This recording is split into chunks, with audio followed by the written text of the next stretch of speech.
Your relationship must prosper. Your marriage must work. Every breakup and every divorce is usually a visible manifestation of the violation of visible and invisible principles. When these laws are consistently violated, emotional disconnection will take place, conflicts will ensue, betrayals will happen, and of course, divorce will naturally follow.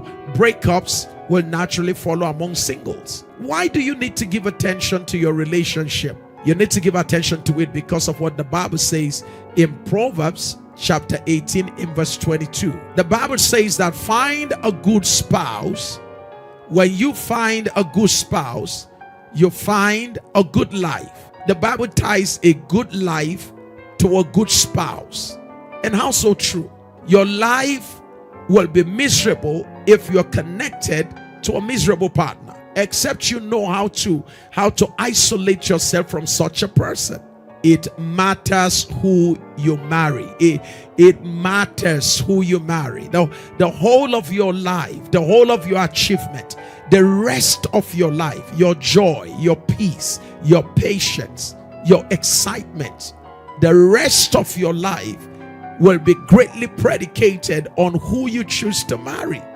It is therefore dangerous for a single to ignore the process involved in finding a good spouse.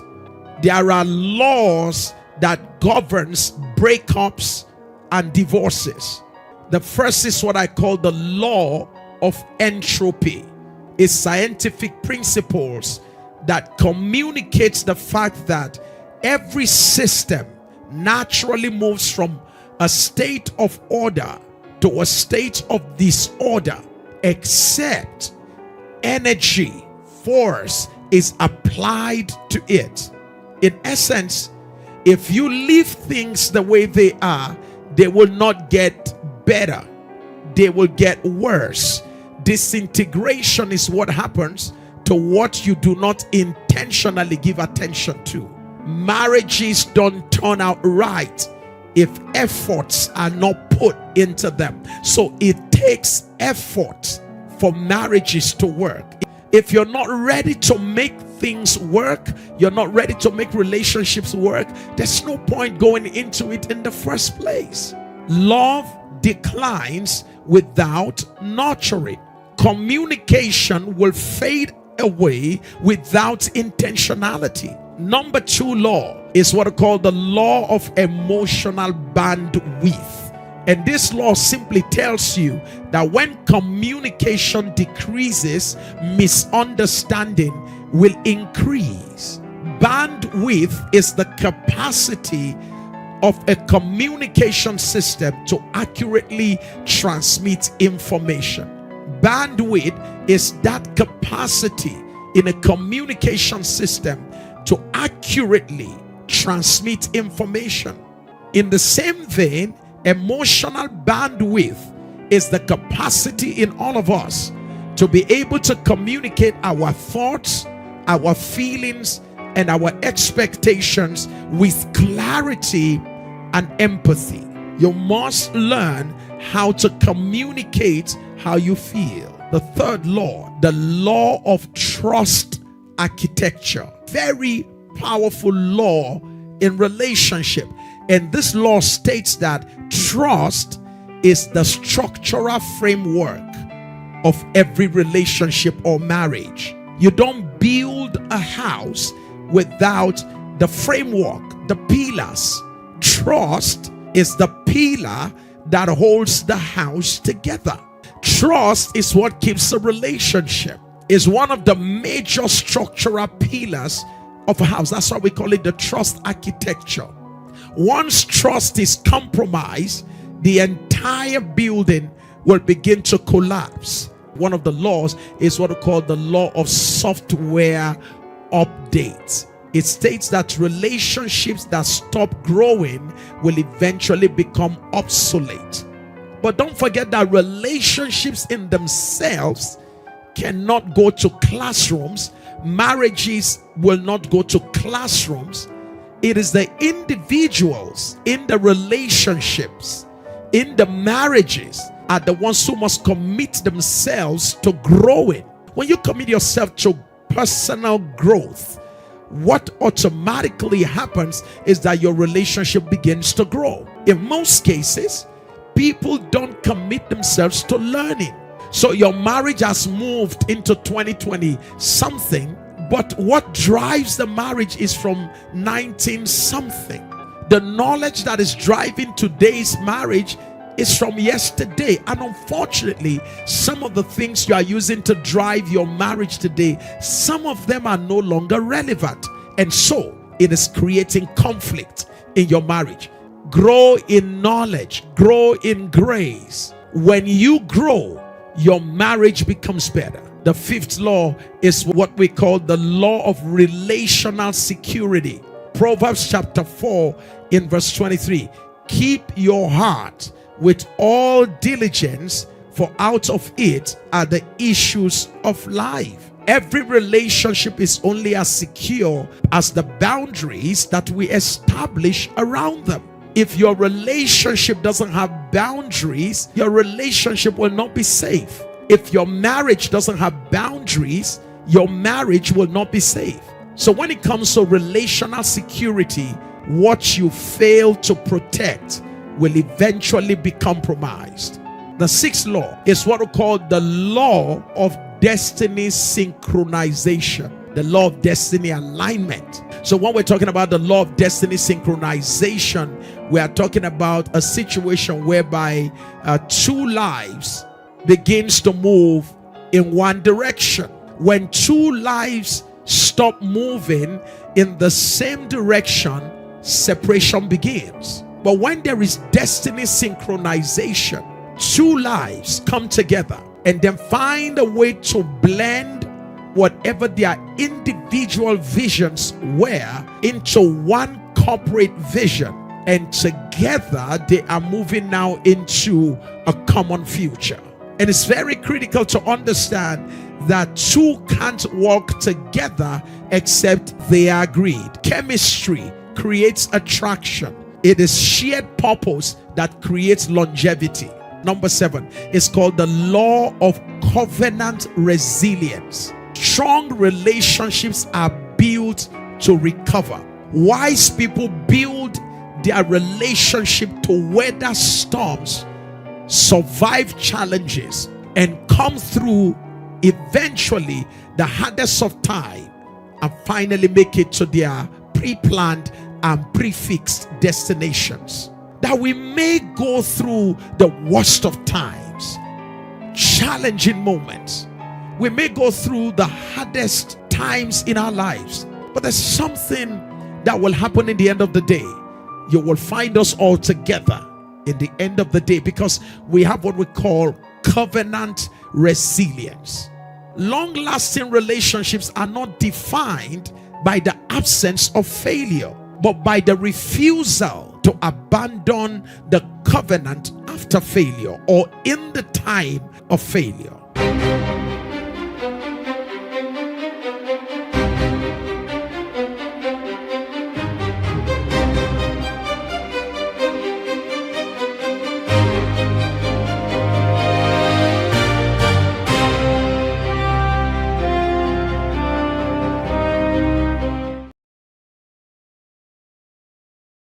Your relationship must prosper. Your marriage must work. Every breakup and every divorce is usually a visible manifestation of the violation of visible and invisible principles. When these laws are consistently violated, emotional disconnection will take place, conflicts will ensue, betrayals will happen, and of course, divorce will naturally follow. Breakups will naturally follow among singles. Why do you need to give attention to your relationship? You need to give attention to it because of what the Bible says in Proverbs chapter 18 in verse 22. The Bible says that find a good spouse. When you find a good spouse, you find a good life. The Bible ties a good life to a good spouse. And how so true? Your life will be miserable if you're connected to a miserable partner. except you know how to isolate yourself from such a person. It matters who you marry. It matters who you marry. The whole of your life, the whole of your achievement, the rest of your life, your joy, your peace, your patience, your excitement, the rest of your life will be greatly predicated on who you choose to marry. It is therefore dangerous for a single to ignore the process involved in finding. Wow. It is dangerous for you to ignore the process and think that you will have a better outcome. If you value your relationship, you need to give attention to the process. Today is going to be a remarkable day as we look at very important issues that concerns our relationships and marriages. Wherever you're joining from around the world, I welcome you to Relationship Today, where singles, single parents, couples, married persons, whoever you are, if what you value is healthy relationship, we welcome you to this beautiful platform where you will not only be informed, you'll be impacted, you'll be influenced, you'll be inspired. Our goal here is for your personal transformation so that your relationship can become better. Because we believe here that when you become better, your relationship becomes healthier. When you become better, your relationship becomes healthier and your marriage eventually will become a better experience. So it's important that you become better, and then you'll see relationships also become better. What a great time it is for you to invite your friends and let them know that Samuel is online with you now. And it promises to be a great day because we're looking today at something very, very crucial. We're going to be looking at the 5 major obstacles to healthy relationships and marriages. 5 major obstacles that has been discovered to be the major barriers to having healthy relationships and marriages.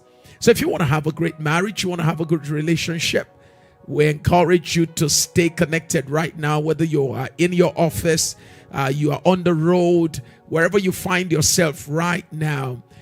Give maximum attention, except if you're driving. Please don't, you can't be watching while you're driving. You can be listening whilst you are driving. For the rest of us, get your popcorn out, get your drink, put it beside you. You're married, get your wife, get your husband. You all hang around each other. Listen to this, put it on the loud system in your device, in your houses. Make sure you're listening to it in case you're all busy doing something else. It promises to be a great moment today. And for those of us who have already joined, what a great time it is for you to share. Help us to share the video right now, because someone is going to be grateful that you share. So please, someone doesn't know about this. It is therefore your responsibility to help us share it with them so that they can also be a part of what is happening here. So would you please go ahead and share with your friends? Let them know that Relationship Today is on. Like this is going to be a master class. Then you would truly be grateful that you were part of it. In the book of Proverbs chapter 18 verse 22, Proverbs 18 verse 22, the Bible says you find a good spouse, the Message translation, you find a good spouse, you find a good life. Can you see that? You find a good spouse and then you find a good life. This shows you how important it is to be careful about who you settle with, because the quality of life you will have ultimately will be predicated on the quality of relationship you keep within your inner cycle. Who is your wife? Who is your closest acquaintance? If you find a good spouse, you're going to find a good life. In fact, even more, you will have favor from God. Can you see how that a good life here and favor from God, all of that is predicated on having a good spouse. No matter how spiritual you are, don't ignore the importance of having a good spouse.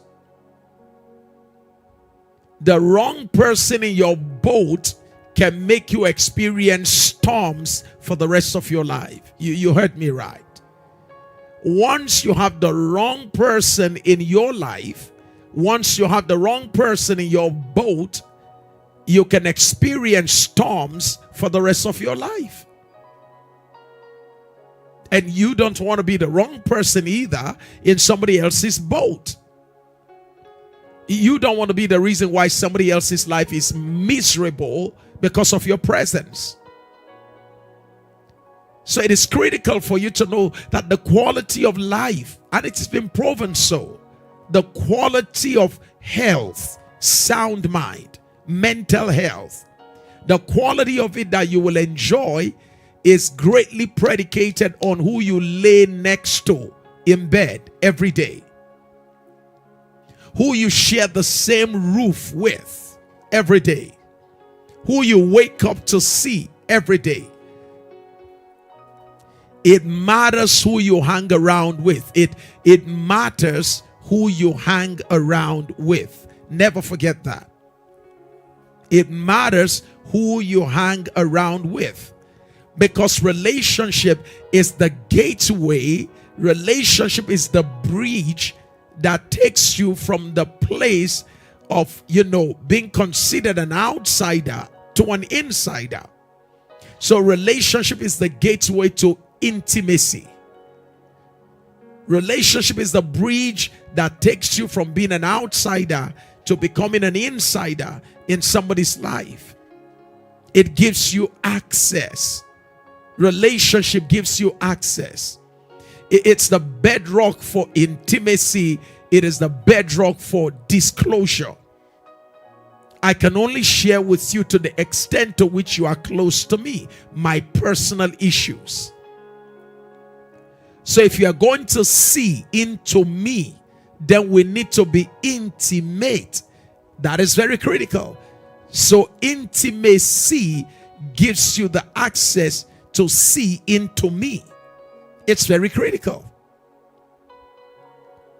So it matters who you give access into your life for a short time or for a lifetime. I've always stated that relationships are not of equal value.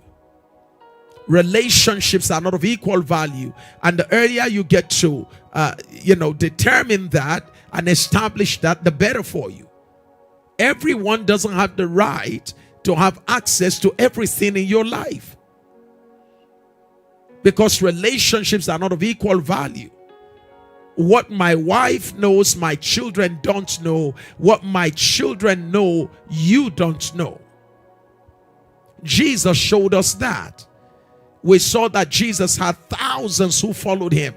What thousands were exposed to was nothing compared to what the 120, what the 70 were exposed to. In actual fact, the more you come closer to the 12 knew what the 70 doesn't know, and the 70 knows what the 120 or 130 or whatever the number is don't know. The crowd also doesn't know what the 70 knows. And even among the 12, the 3 got to know what the 12 don't know. Listen, compartmentalize the sharing or the disclosure of issues. Let them all be driven by the level of intimacy that exists.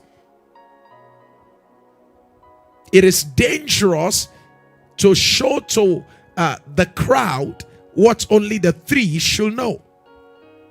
It is dangerous to carry what only the 3 should know and show to the 12. You must practice the principle of discretion. That only to the extent to which someone is intimately close to you should the person be able to know the things that are very intimate to you.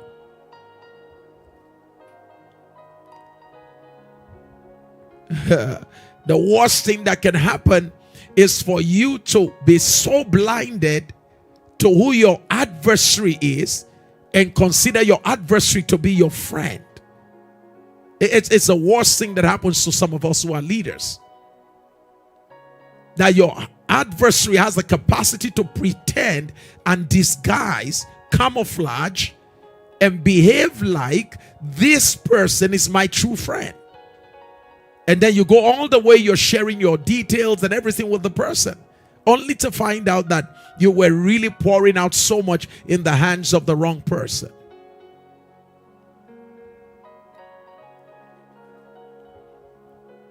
So relationships are not of equal value. You must be able to use your discretion to determine which relationships are of greater value.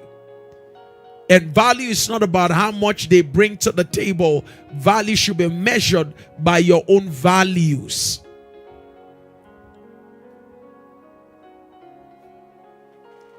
I've always stated, and I'm going to say that again, relationship determines the inflow or the outflow of wisdom. The inflow or the outflow of wisdom from your life is determined by who you keep in close proximity. If you surround yourself with what the Bible calls fools, the Bible says that a companion of fools will be destroyed. But he that walks with the wise shall become wise. So the inflow of wisdom is determined by who you associate with, wise people. The inflow of foolishness and the exit of wisdom is also predicated on allowing yourself to be surrounded by fools, influenced by fools.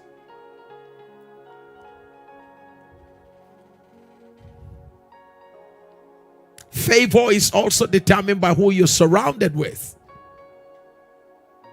Once you're surrounded with the right kinds of people, what happens is that it opens the door for favor to flow into your life. But once you're surrounded with the wrong kinds of people, it blocks the flow of favor. It minimizes the operation of favor in your life. It therefore requires that you are very meticulous, intentional about who you keep so close. There are 7 reasons why you need to value relationships. 7 reasons why you need to be very committed to the process of finding the right persons in your life. 7 major reasons. Number 1, relationship minimizes your weakness. When you are in the right relationships, it minimizes your weakness. When you marry the right person, the person masks your weakness using their strength. So relationship minimizes the exposure of your weakness. Relationship minimizes the exposure of your weakness. So the Bible says, if one falls, the other shall lift him up. So if there's an area where you are lacking in, when you are in good relationship with the right person, the presence of that person will mitigate the operation of weakness through your life. So relationships actually have the capacity to minimize your weakness and multiply your results. You want to write that down. Relationship multiplies your result. The right relationship multiplies your result. It minimizes your weakness. It multiplies your results. 2 are better than 1. 1 will chase 1,000. 2 will chase 10,000. So you can see that relationship multiplies your results and minimizes your weakness. One of the beautiful things about relationship is the fact that it increases your impact.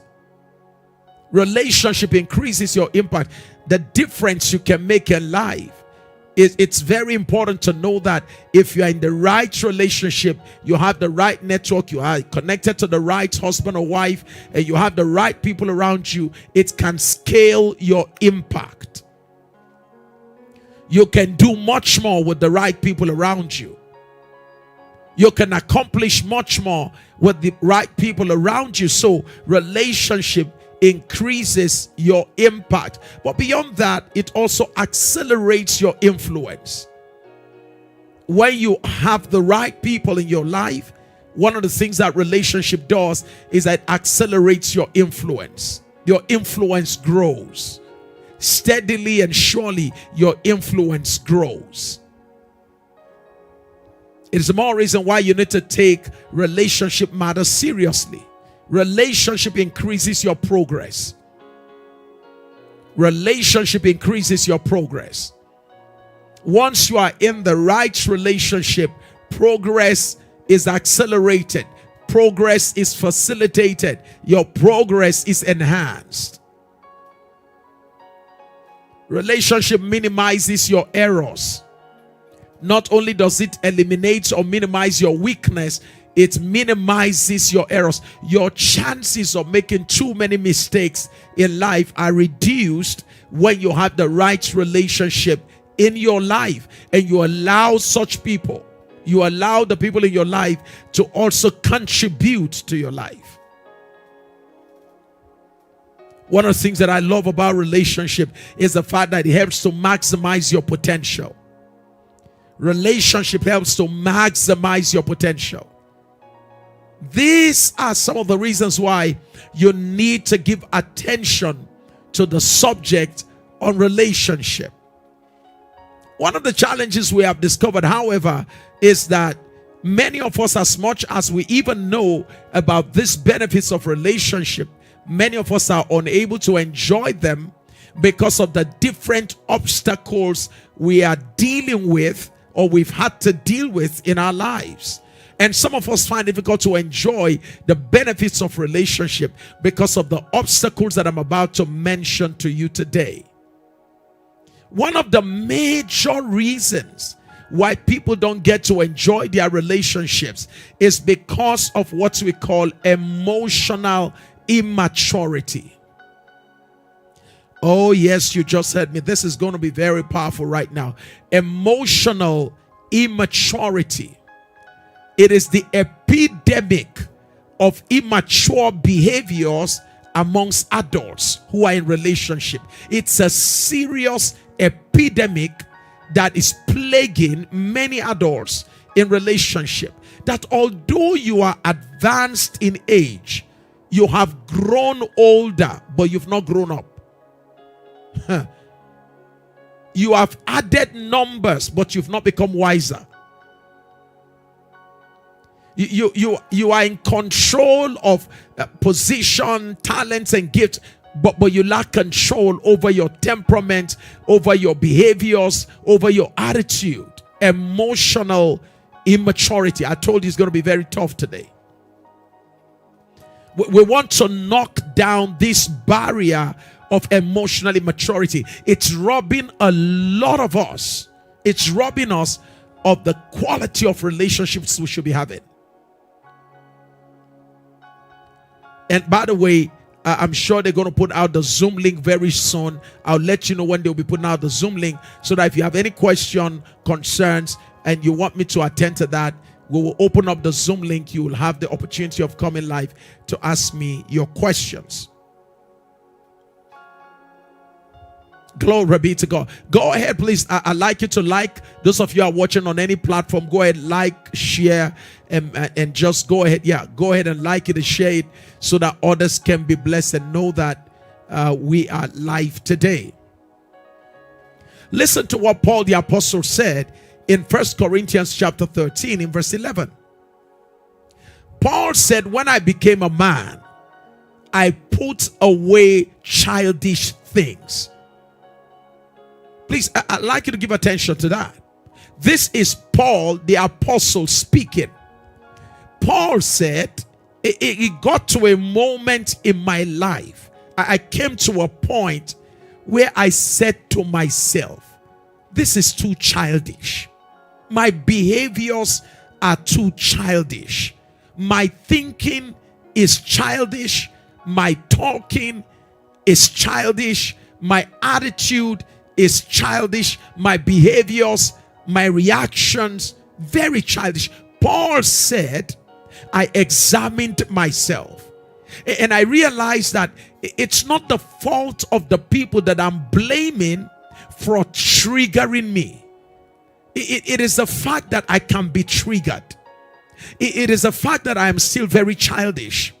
It is the fact that little things like that can still bother me.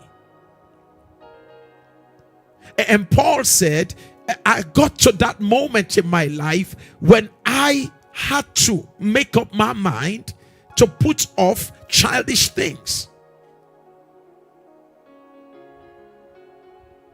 And this is an invitation to you and I today to begin to look inwards and begin to ask ourselves these practical questions. How much of childish behaviors do I still have as an adult? Emotional immaturity. How much of childish thinking, childish ways of thinking, 20-year-old way of thinking in a 50-year-old adult, 16-year-old way of thinking in an adult who is over 40 years old. You are 40 years old, but you've not dropped the way you used to think, the way you used to talk, the way you used to behave. You've not dropped the attitude of 16. You've not dropped the behavior of your 17s, your 20s. You've only advanced in age, but you've not grown up. Oh, I see someone says, sir, you're talking to me. Someone says, sir, you are talking to me. Wow. Listen, this will change marriages. This will change relationships. If you have a friend that needs to be here right now, you're tired of resolving conflict, you're tired of trying to fix issues, even in the office, get your friends on board. I'm talking about emotional immaturity in adults. You've celebrated your 40th birthday to celebrate the fact that you have aged. But we are still seeing the baby in an old person. The grossly immature person. What bothered you when you were 22, 23? Same thing still bothers you today. What nobody can talk about and go scotch-free when you were 19, nobody can still talk about it today and go scotch-free because you've not grown. And as I speak this way, I'm sure you can look around you and you know somebody who perhaps has advanced in age but has not matured at all. So maturity is not a function of age. Maturity is not a function of age. It is the ability to delay reaction and gratification controlled. How are you able to manage your reaction? How are you able to manage your emotions? How are you able to self-govern yourself, self-regulate yourself, self-governance and self-regulation? I'm not talking about repression. I'm not saying you are angry but behaving like you are not. I'm not saying that you are bitter but pretending to be better. No. I'm saying you have a perspective, a new world look. You have a new mindset that doesn't even require that you are bitter at all. Because again, you've come to a conclusion that every human being is entitled to their opinion. So whatever you say and think about me, that's your opinion. I know who I am. So I'm no longer bothered by your expression of ignorance. I'm only bothered that you are so ignorant. Think about the fact that you look at me now and you call me. For instance, someone just looks at me now and say, hey, look at this elephant. If you call me an elephant, honestly, it doesn't bother me because I am not one. So I'm not confused about my identity. I'm matured. I know who I is. Permit my language. I know I'm not shopping for compliments. I'm not shopping around for your likes or your votes. I'm not asking you to define me. I didn't come into the public domain to be defined by you. I was given a name by my Father, and I'm given a name also by my Heavenly Father. He calls me His righteousness. My Heavenly Father calls me the apple of his eyes. I mean, I know what my Heavenly Father calls me. So to call me what my biological father doesn't call me, to call me what my Heavenly Father doesn't call me, and by the way, beyond what my Father calls me and my Heavenly Father, I know what I call me. I love me. I like me. And I've been able to look at me, and I also told myself who I is. I've been able to tell myself who I am. So to call me anything contrary to what I know about me doesn't bother me. What really bothers me is your level of ignorance. My worry is your state of mind. Are you okay to look at a human being and call the person an elephant? First of all, what's going on in your mind? That's the way I think. So I'm compassionate. I'm concerned for you. Because to look at a human being and associate the person with an animal, call the person a dog, call the person a goat, call the person... My worry is, are you in a zoo? Okay, maybe a better question. Maybe not are you in a zoo, or is the zoo in you? So you see, that's how I think. So emotionally mature people are not triggered by what used to trigger them.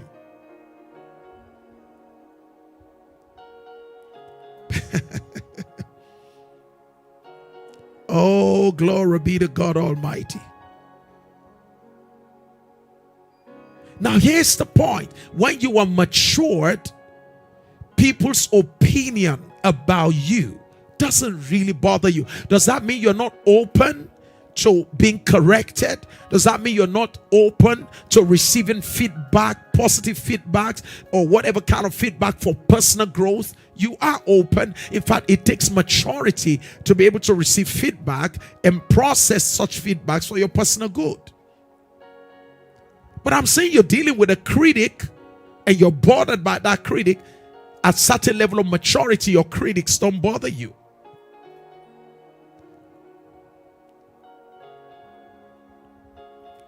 So emotional maturity is very critical. Today we have a lot of emotionally immature individuals who are in relationship. We're talking about the epidemic of individuals who can't self-regulate, who can't self-govern themselves, but they are in relationship with you, and the only thing they do is to hurt you. That's all they do. So what is emotional immaturity? Emotional immaturity is the inability to manage your emotions responsibly. Emotional immaturity is the inability to manage your emotions responsibly. It is the inability to engage in empathy. You are unable to feel with others. When someone around you is in pain, it doesn't bother you. You don't care about that. You even talk down, invalidates their pain. Emotional immaturity is the inability to resolve conflicts creatively.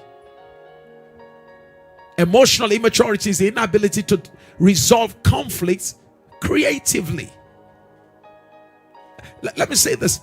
Conflict is normal in life, and conflict is necessary for us to see that we are different in the way we look at the world. And it is when conflict ensues with maturity, we are able to see from each other's point of view, and we're able to at certain point harmonize, diffuse our concepts, perspectives, and worldviews. You didn't come from my background. I didn't come from your background. You don't have my education. I don't have your education. You don't have my exposure. I don't have your exposure. But here we are. We are in the same boat called marriage or relationship, but we come from different backgrounds, different exposure. So the boat becomes a place where our backgrounds are going to conflict, We're going to have conflict of background, but we don't necessarily need to be in a state of crisis because our worldviews don't look alike. It's an opportunity through maturity to be able to say, oh, let me see, share with me what you think. Let me see how you feel. Let me see how you think. And we're able to create an environment whereby, because we're going on a long ride together, we're able to create an atmosphere where we can blend our perspectives. We can harmonize our worldviews.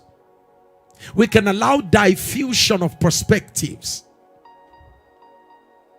It is what marriage is all about. It's what relationship is all about. Emotional immaturity is the inability to manage triggers.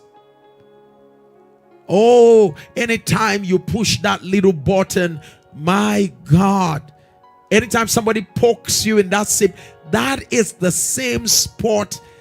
Anytime matters touch on this, anytime somebody touches on this thing, it is, even the devil has known that, look, all he needs to do is to get someone to come and poke you right on the same spot.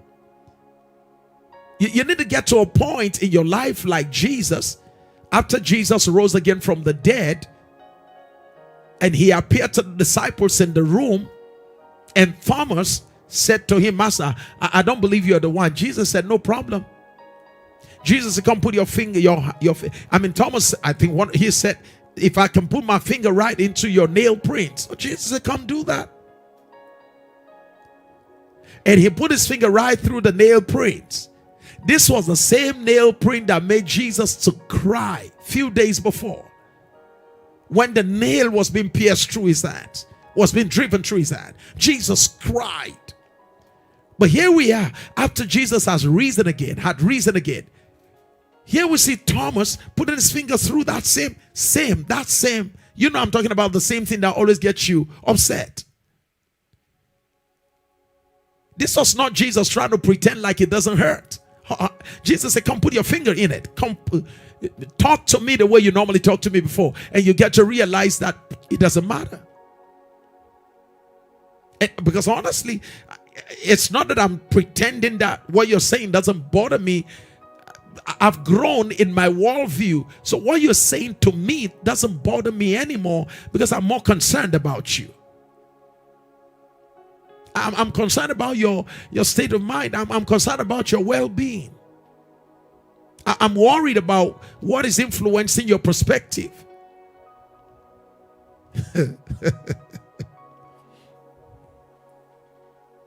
So Jesus told Peter and Thomas, he said, come put your finger there. And Thomas came to put his finger right through the nail prints of Jesus. You know what I love about Jesus? Jesus looked at him and he said, it hurts no more. It hurts. It doesn't trigger me anymore. Yes, it made me cry the first time it happened to me. It made me cry the second day perhaps. But it hurts no more. You're wasting your time if you think poking this is going to make me cry again. No. Oh, hallelujah. I see somebody typing, it hurts no more. That's where I'm taking you to. That's where God is taking you to.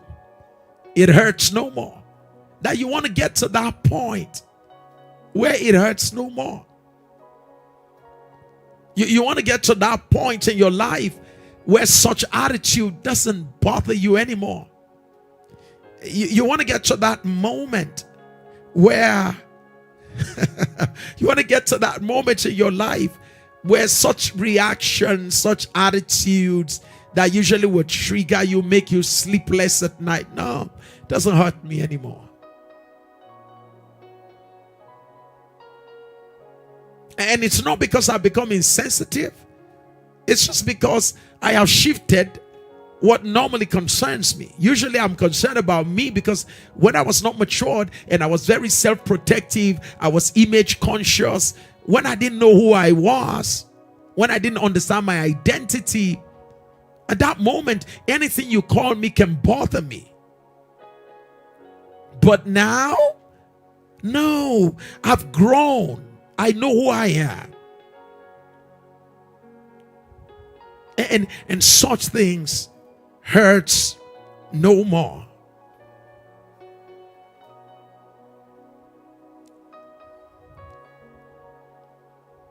Emotional immaturity is the inability to take responsibility.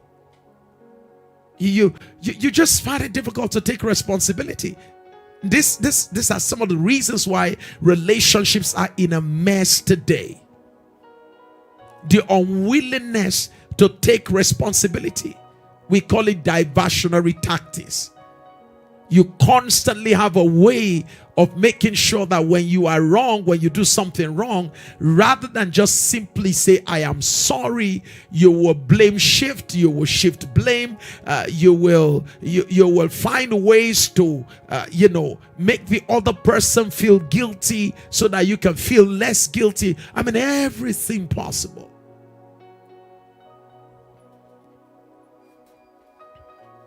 So emotional immaturity is the inability to take on responsibility.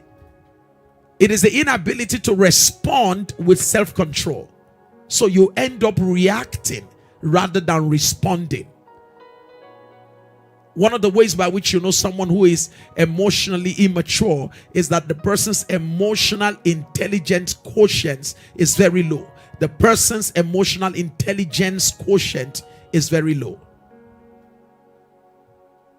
The person is unaware of your own emotions, unaware of their own, can't regulate their own emotions, and don't know how to respond to your own emotions. We're talking about emotional immaturity, how all of that affects our relationships today. One of the major obstacles to having a healthy relationship. Let me say this. When emotional immaturity is involved, conflicts become harder to resolve. Have you been in a relationship with someone that, oh my God, just look at the issue. Can we just resolve? Oh no, the person must blow it up because the person must feel good about themselves, make you feel bad about yourself. For them, it's about winning arguments instead of winning relationships. For them, it's about the fear of being blamed, because all through growing up processes, these individuals have been exposed to being blamed. So again, it's grown to adulthood. There's always a need to make sure that I don't get blamed again. So you have a situation whereby issues that needs to be properly resolved are not resolved because of emotional immaturity. The desire to be right, drives emotional immature people.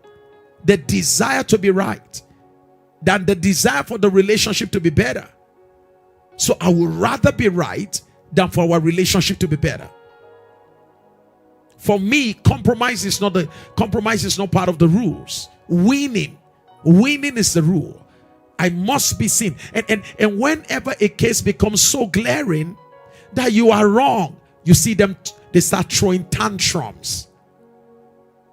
They either go into withdrawal, they go into mood swings and all of that.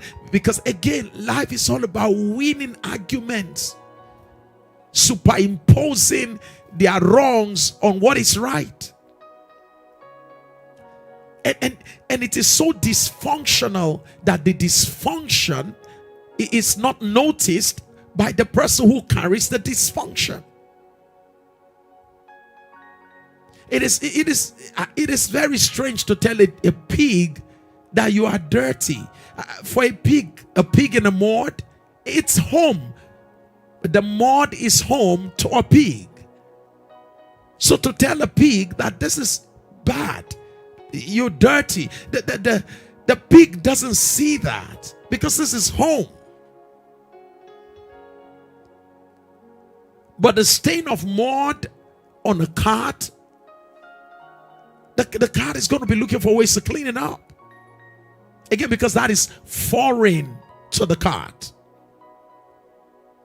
So for someone who's been used to dysfunctionalities, for someone who has been used to abuse, for someone who's been used to a conflict-ridden environment, creating another one even in a healthy environment, is natural.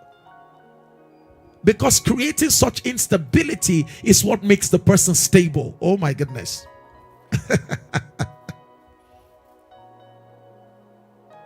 Have you found individuals who find stability in creating instability?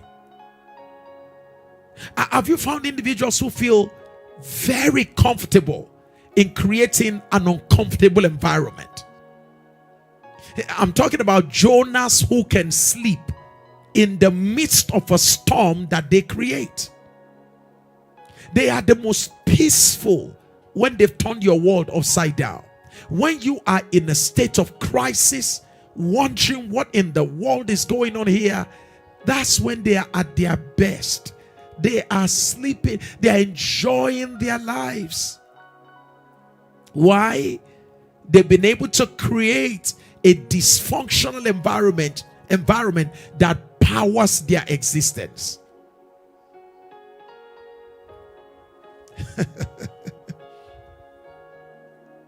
Wow. They will rather, listen, emotionally immature people, they will rather defend themselves, find a way to defend themselves, bring you down if necessary, create chaos in the relationship, pull heaven and earth down just to make sure that they come out of it unblamed. You get that right? They will rather defend themselves than ask a simple question. What did I not get right? How can I make it better? Teach me how to love you. Teach me how to serve you. You hardly, this is how to know emotionally immature people. You hardly can ever find them ask questions that leads to becoming better. Oh, sorry, what can I do to improve in serving you? What would you love me to do for you? How can I be of better service to you? No. You see, because there's the internalization in the mind of an emotionally immature person. There's the internalization of feeling small if I ask you such a question.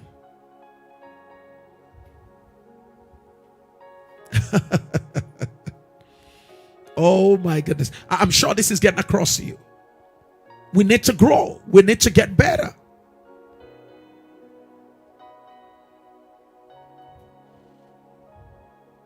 Let me share with you 7 signs you can use to know that you are in relationship with an emotionally immature man. All the women, get ready now. Yes, women, let's go for the men now. And if you care about any man, this is a time to tag him. Let him come and hear from another man, so that you're not like the one trying to, insult him. All right? So if you're smart enough, quickly share and let a man you care about in your office, in your life, your brother, your husband, fiance, whatever, get them on board right now, because this is going to help you. How do you know an emotionally immature man? Because an emotionally immature man will cost you so much pain, will cause you so much pain in relationship. And I know you understand what I'm saying. When you are in relationship with an emotionally immature man, I don't get to know how much money he's got. I don't get to know where he works. I don't get to know if he graduated with a first class or distinction in anything, because this is not about intellect now. If you are in relationship with an emotionally immature man, it will cost you so much pain. It will cause you so much pain.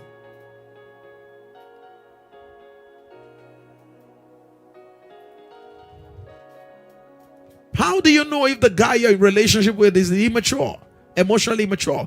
Now, I just want to share with you some things that can give you some guides to begin to think. By no means am I trying to diagnose. But we're saying that from all the studies that we have done, These are prevailing signs that shows that an individual perhaps is dealing with emotional immaturity. Number one, here we go now for the man. How do you know the man? He makes foolish decisions with great consequences repeatedly. Just likes making just makes foolish decisions with great consequences and does it all the time. Emotional immaturity. How do you know a man who is not emotionally matured? How do you know him? Makes foolish decisions with great consequences repeatedly. Takes his whole salary, takes your savings account. When you people are saving money towards your wedding, you get to know that, hey, listen, the money is gone. What happened? He went to play gamble. He wants to double the money. So he went to gamble and gambled away the money. And oh, he's so sorry. He won't do it again. And then he does it again. And then again. And again.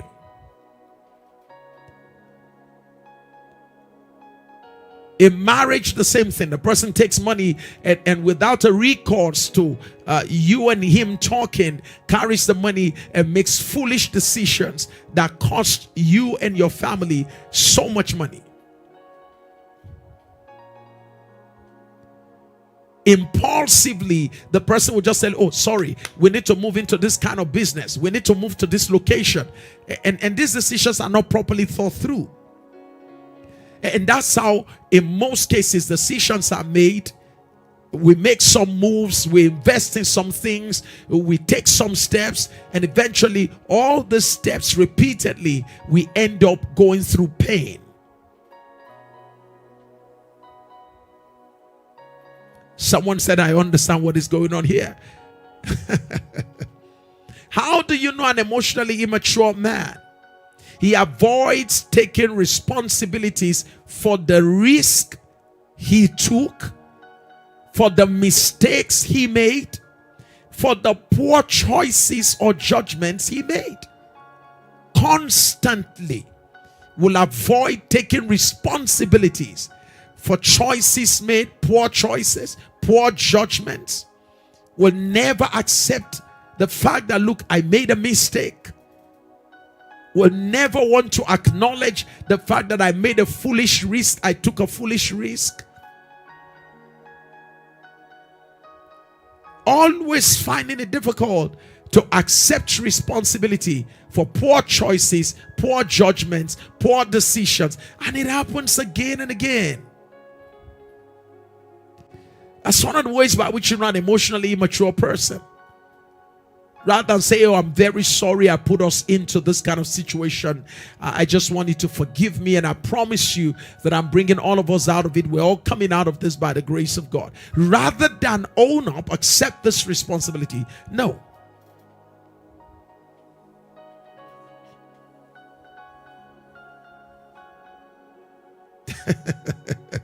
Somebody said, once my ex sold cement, yet we were building our own house.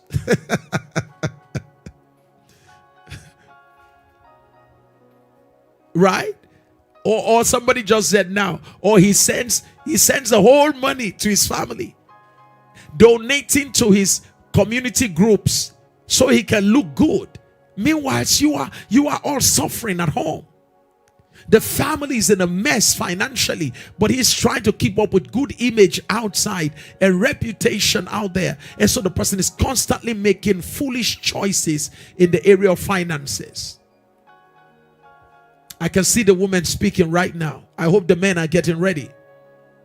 I'm talking about foolish decisions. Let me be very sure that we have Eva and Chinedu and Pastor Judith.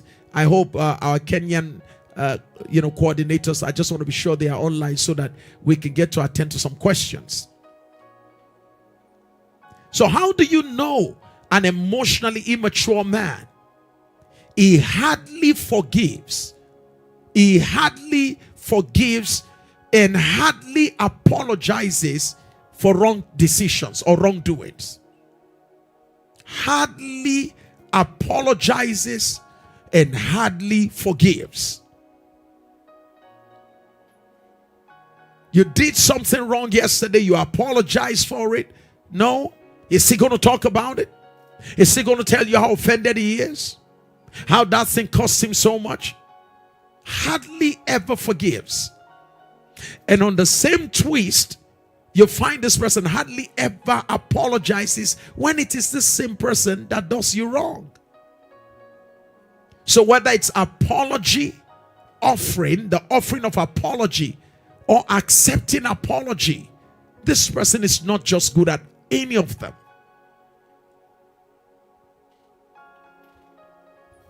How do you know a man who is emotionally immature? Such a person ignores you, and such a person also isolates you from your families and your friends. Very, very practical way by which you know somebody who is emotionally mature. Likes to isolate you from your family members and friends. Never comfortable with seeing people who can unmask him or her. Never comfortable seeing them around you. An emotionally immature man likes to shield you away, disconnect you, isolate you from people that have the potential to unmask who he is. How do you know an emotionally immature man? Lacks emotional and sexual discipline. An emotionally immature man lacks what we call emotional discipline and sexual discipline. He surrenders all the time like a slave to his sexual feelings. Whenever there is a sex drive, whenever there's a sexual urge, whenever there is a sexual desire, it must be satisfied like a slave.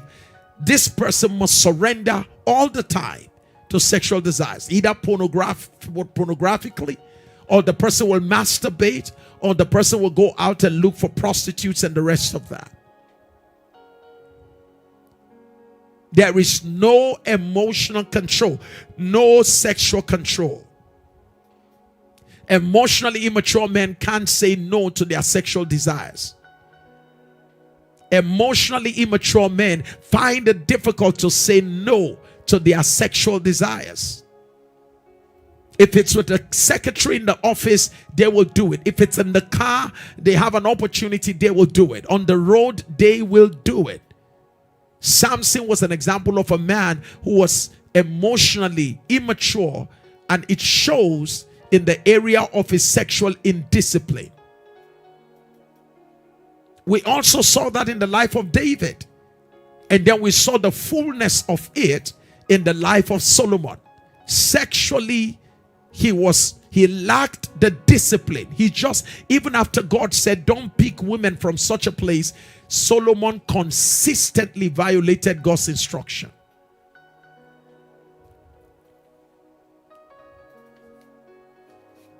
Solomon consistently violated God's instruction.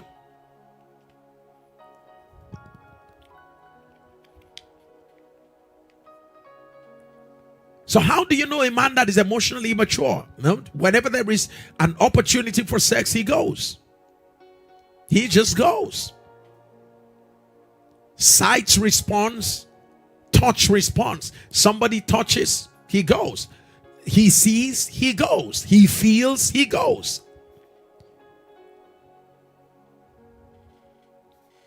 So there's no sexual discipline. Number 6, how do you know an emotionally immature man? Such a person is easily influenced negatively by family members and friends. Easily manipulated, easily controlled, easily influenced by family members and friends against his own family, against his own marriage, against his own partner. He will rather listen to friends and family members, and in a bid to please them, in a bid to be in their good books, he will rather offend his own partner, his own wife, his own spouse, because he's emotionally immature.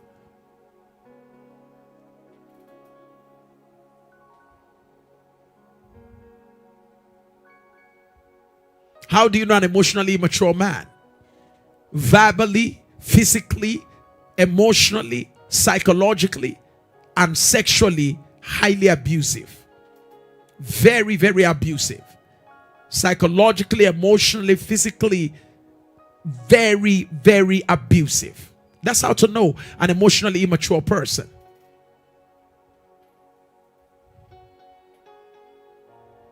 I see the woman excited right now. Very quickly, can we touch on the woman? How do you know an emotionally immature woman? How do you know her? Men, let's get right into it right now so that you can also get to know that, okay, if this woman is just emotionally immature. Now, does that mean you throw the person away? Well, that is going to be a high judgment you have to make. If you're married, you can walk on your partner. And of course, if the person you're trying to get married shows all of these signs, does that mean you should throw the person away? Well, you will have to make a tough decision. But the reality of it is you can also choose to say, well, listen, I've observed this kind of immaturity that has been displayed. Is it something you want us to walk on? If the person is willing to walk on it and become better, why not? Give the person a chance. Watch, see the person commit to growing, and the person is actually growing before you start thinking about, should we get married or not? What are some of the signs that you can use to know an emotionally immature woman? Number one, she is highly self-centered. Highly self-centered. She will praise you when you do things for her. When everything is in her interest, money is coming, she's having fun. For as long as everything serves her, oh no, everything in the family is going to be okay. Everything in the relationship is going to be okay. She is highly self-centered. But the day it doesn't go her way, she will condemn and criticize you. She will shake up the environment. She will make the environment unbearable. She will create a toxic environment. For her, it is a skill. It is a skill. She's mastered the art. If it's not going my way, I'm going to make the environment unbearable for him. I'm going to so ignore him. I will so demean him. I will so act in ways that will let him know that this house is not convenient for you and I.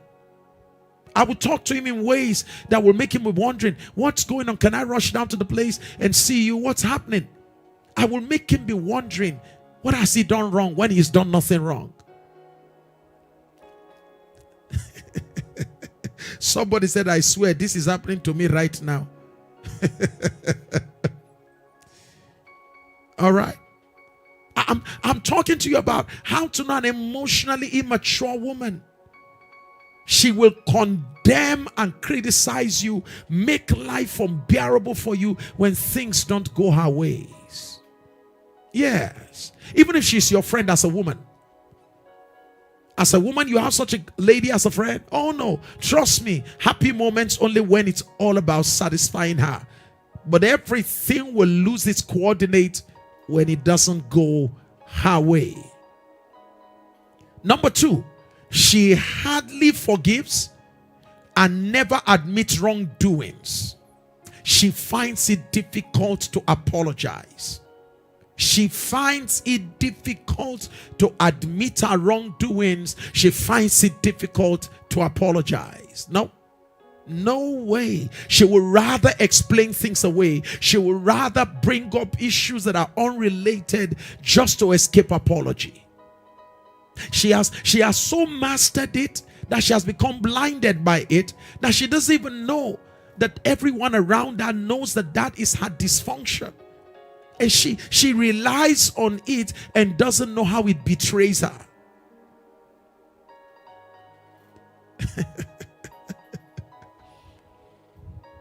Hardly forgives. Emotionally immature woman.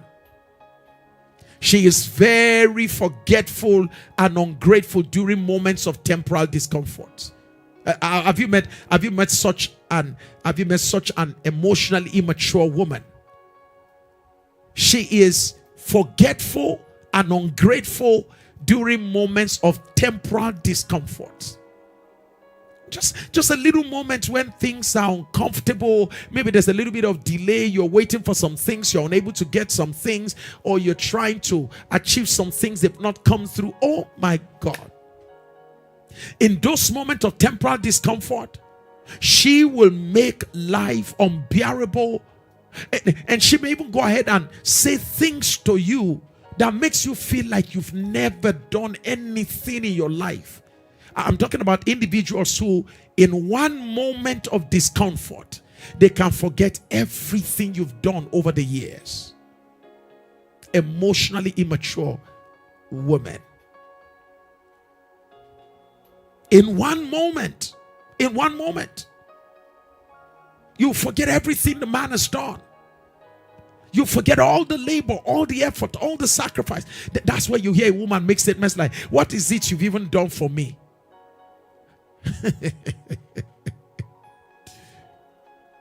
What have you ever even done for me? And the man is looking at that, really?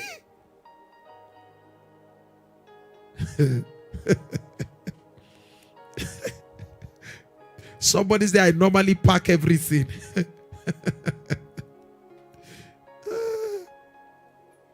Wow. These are all signs of emotional immaturity. Very, very insecure, highly insecure and aggressive towards high-flying women who come around you. That's how to know an emotionally insecure woman. One major sign you can use to know. Check such a woman.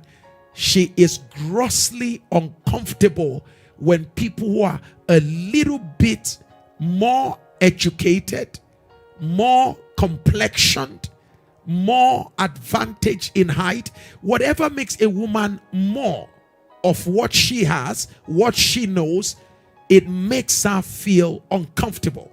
And here's what's going to happen. She will do everything to attack that person. And if you don't get rid of the person, she will turn the attack on you. It's the very classic sign of emotional immaturity. Very insecure, very aggressive towards high-flying women.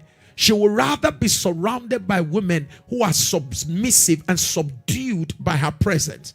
But anybody that sounds different, anyone that seems to question authority, even if it's her daughter, even if it's her son, oh no, she's not going to take that lightly.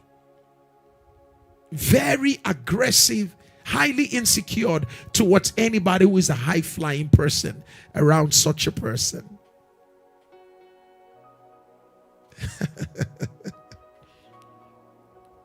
Oh Lord. How do you know an emotionally immature woman? She turns anything that looks different, and she turns conflicts, moments of conflict of ideas. When our ideas don't agree and we're trying to find a common ground, she turns it into combat moment. Discussions can be discussions, they must be combats. Because again, don't forget, an emotionally immature person wants to subdue, wants to win. So when we're supposed to iron out, converse, bring out your point, share with me your thoughts, your perspective, such moments must be turned into combat moment. And it is the reason why some men avoid conversation with such women, because their proclivity towards turning conversations to combat makes men who are averse to such environments, to such atmospheres, to avoid conversation with such women.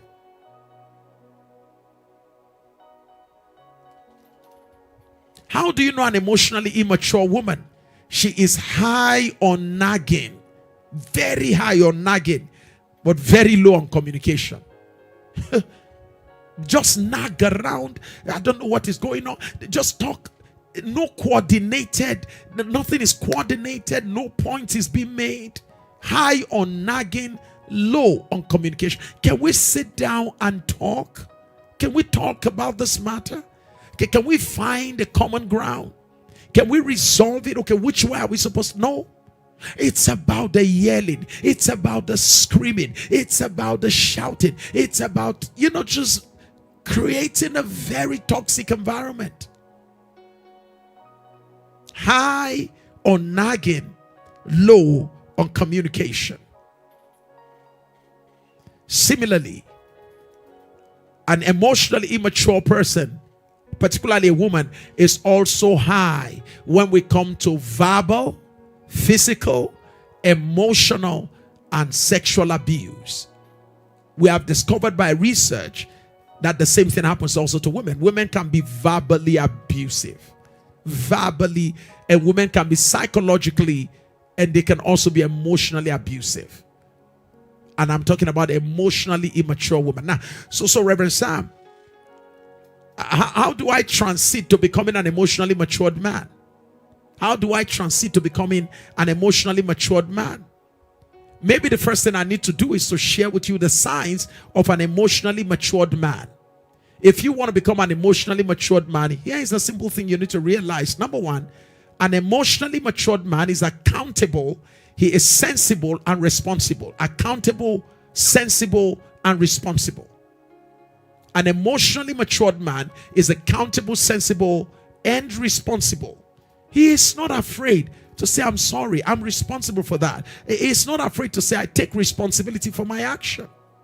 I'm sorry for the pain that I've caused you. I never knew it was going to turn out this way. Please forgive me. An emotionally matured man is not afraid to face difficult conversation. Neither is he ashamed to cry out for help. An emotionally matured man is not afraid to say, help me. An emotionally matured man is not afraid to look at his wife and say, can you teach me how to love you? An emotionally matured man is not afraid of difficult conversation. How did you spend the money? Oh no, I'll tell you, you're my wife. You deserve to know. I don't feel accused. I don't feel monitored. You want to know, you have the right to know. It's not afraid of difficult conversation. Number three, an emotionally matured man doesn't suppress or repress his emotions. He doesn't suppress or repress his feelings, his thoughts. He accepts and expresses them freely and wisely. He's not afraid to tell his wife how he feels. An emotionally matured man is not afraid to tell, or is not inhibited from telling, a woman he is in relation, I love you, you're beautiful, you look nice. He doesn't hold that back. I was talking with a man recently and he said, Reverend Sam, isn't it amazing to know that I always shower praises on my wife? He said, sir, I can't remember in the last 10 years when my wife looked at me and made me feel that she's proud of me. Look at me and make me feel that she's proud of me. He said, but I do that all the time. He said, there is no reciprocity in this relationship. How do you know an emotionally matured man? He is committed to learning, growing, and developing. An emotionally matured man is not static. He's a learner. Keep growing, keep learning, keep reading books. Wants to be a better version of himself. Wants to be better than his father, better than those who are around him. He wants to be the best man that God has made him to be. That's how to know an emotionally matured man. Always exposing himself to the world of learning.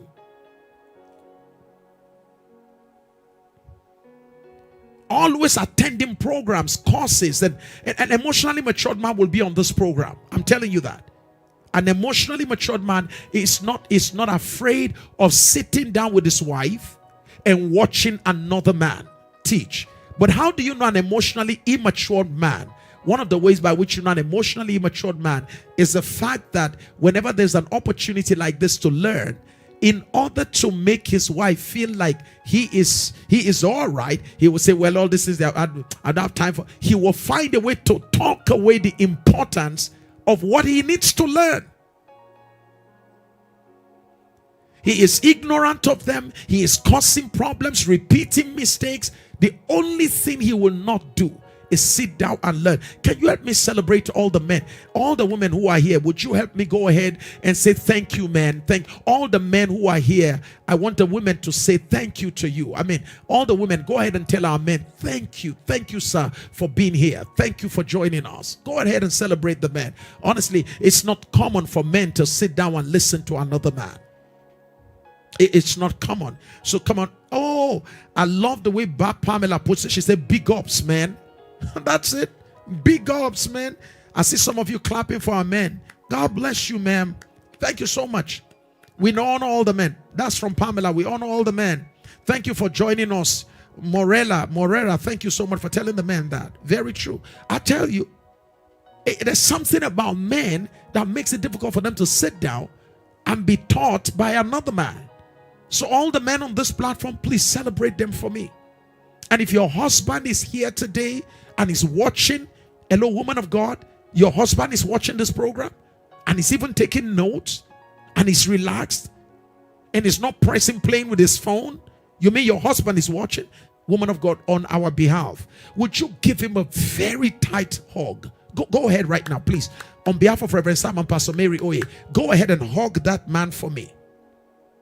And give him a kiss that he won't forget give him a deep kiss that he won't forget for the rest of his life. Give it to him and tell him, see you tonight. And tonight you're going to give him something you've never given him before, and all you're saying is, thank you, sweetheart. I'm giving you this tonight for being a wise man who chooses to learn so that our marriage can be better. Ooh, go ahead. Look at that. Men, the women are praising you. Oh my goodness. Come on. Let's get the men to watch. Only a proud man, and an ignorant man for that matter, will not sit down to be taught. You know what such people say? Who doesn't have problem in their marriage, including that man talking. He has problem. Yes, sir. We've had problems in our marriages, and we've been able to learn, and we've been able to grow. We've been able to outgrow it, and that's why we're teaching others. And those that we are teaching, their marriages are becoming better. So you are absolutely correct. We've had problem in our marriages. We've overcome them. Oh, by the way, maybe I forgot to also tell you that as we grow, as we keep growing in life and in ministry, we're also meeting new challenges. But you know what, sir? With the same courage and grace with which we overcame the other challenges when we're growing up, we are also meeting the challenges of today with wisdom. And so we keep forging ahead. It's over 24 years now. We're moving on.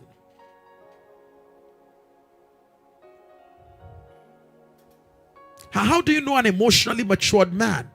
He honors and upholds the integrity of the vows and the promises he made. If you have a single man who meets you and says, I want to marry you, and he says, look, you are the person I want to marry, you can go to sleep knowing that you will never hear that such a man is speaking to another woman. That's an emotionally matured man. There's no twice timing. There's no twice timing for an emotionally matured man. He doesn't have a situation where he's speaking to you and speaking to another woman at the same time, because he's an emotionally matured man who honors his promise. That's how to know an emotionally matured man. But how do you not know an emotionally immature man? He doesn't keep his promise. Doesn't keep the vow that he made to his wife. I vow to do this and to do that, and then he's with another woman right now. That's an emotionally immature man.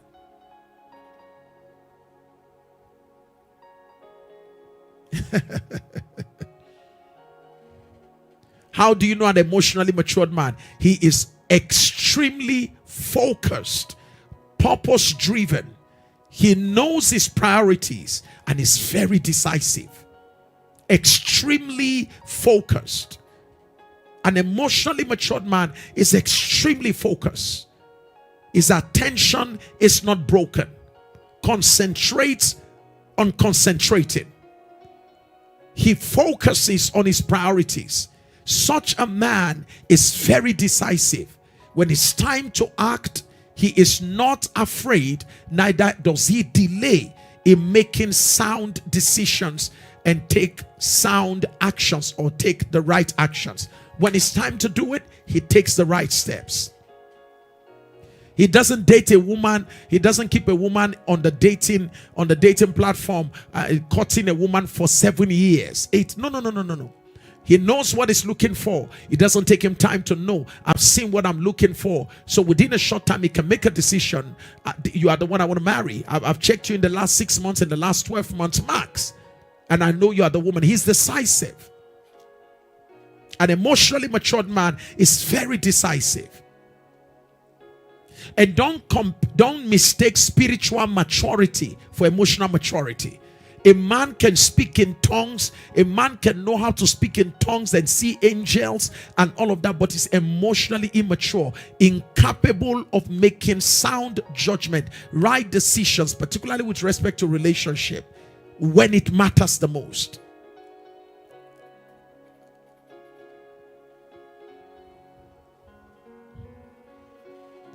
How do you know an emotionally matured man? He never compares you with another woman.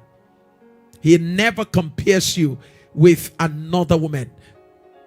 That's who an emotionally matured man is. Never compares you with another woman.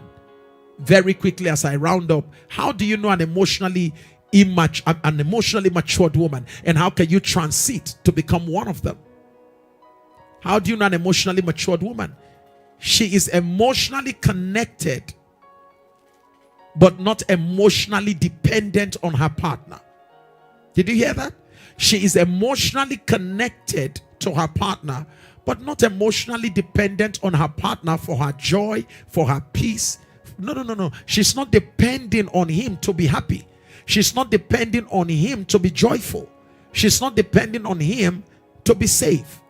Emotionally, she's connected, but not totally dependent. She's a woman who knows who she is. She's a woman who knows who she is. Number 2, she doesn't use blames or aggression to get the man's attention. Oh, mama, did you hear that? How do you know an emotionally matured woman? She doesn't use blame or aggression to get a man's attention. She doesn't use aggression to get attention. She doesn't use aggression to get affection. So both affection and attention, she doesn't use aggression to get them. You want the man to be in love with you. You want the man to speak to you. Tell him what you want. Don't use aggression.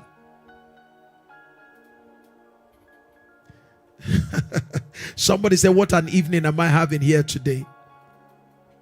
Wow. I'm glad that I hope it's adding value to you. I hope you're finding this very useful. So I'm going to give you the room. I think you can put the Zoom link out because I'm going to open the door for people to ask questions right now. She's not afraid.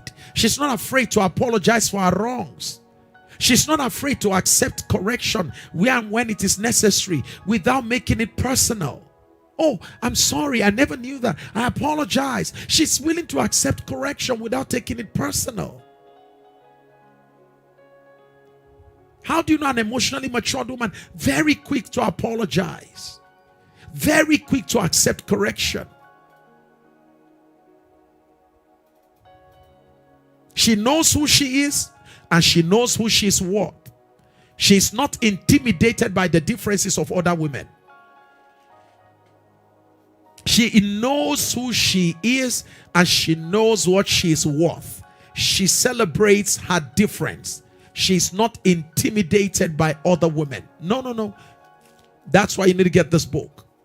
You need to get Just Different. Every woman needs to get this book, Just Different, so you can relax in your marriage, relax in your relationship, and take care of your business and don't mind the women out there. Just Different. You're going to figure out how to get it very shortly. The Zoom link will be out at the end of this broadcast. So she knows who she is and she knows who she's worth. She's not intimidated by whoever has. Because let me say this, woman, it's important for you to know that whatever you have, you will always find a woman who has more of that and less of that. It's the way God has made the universe. If you're tall, you're going to someday find a taller woman. If you're fair in complexion, you're going to find a fairer woman someday. Live long enough and you'll find a woman who has more of whatever it is you have. But you don't have to lose sense of who you are because of who has more of what you have. You're good enough. You are good enough. Now listen, very important now. Number 5, how do you know an emotionally matured woman? This is very powerful now. Keep this in mind. She thinks through before she talks or acts. She thinks through before she talks or before she acts. We call it mind over mouth. Mind over mouth. She thinks before she talks. She has trained herself to develop the mastery of thinking before talking. Not constantly talking before coming back to think. And by the time you are thinking, now you've destroyed a lot. You've said things that your partner can't forget. And the saddest part with people like that is that they find it difficult to truly come back to apologize. That makes it more complicated for this kind of individuals. That first, you know you have said the wrong things, and now you choose to be a wrong person by refusing to apologize.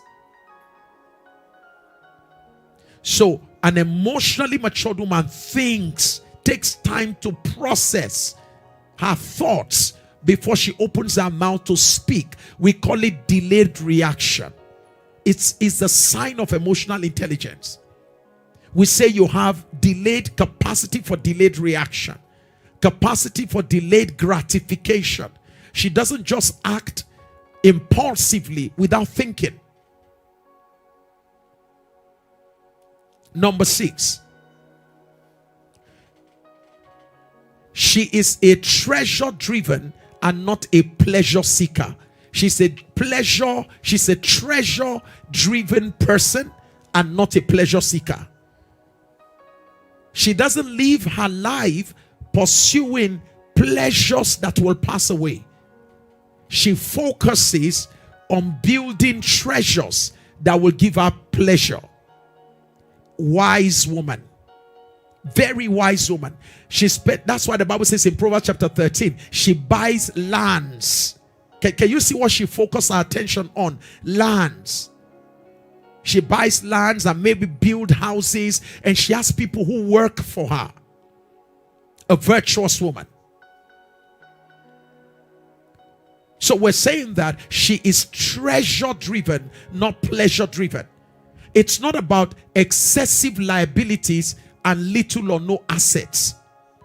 She understands that if I can build assets with my husband, if I can buy my own assets, from my assets I can fund my pleasure.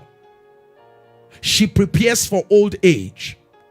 She will rather begin to have all maximum pleasure as she grows older with ease than have all the pleasure in the early days of her life and suffer later.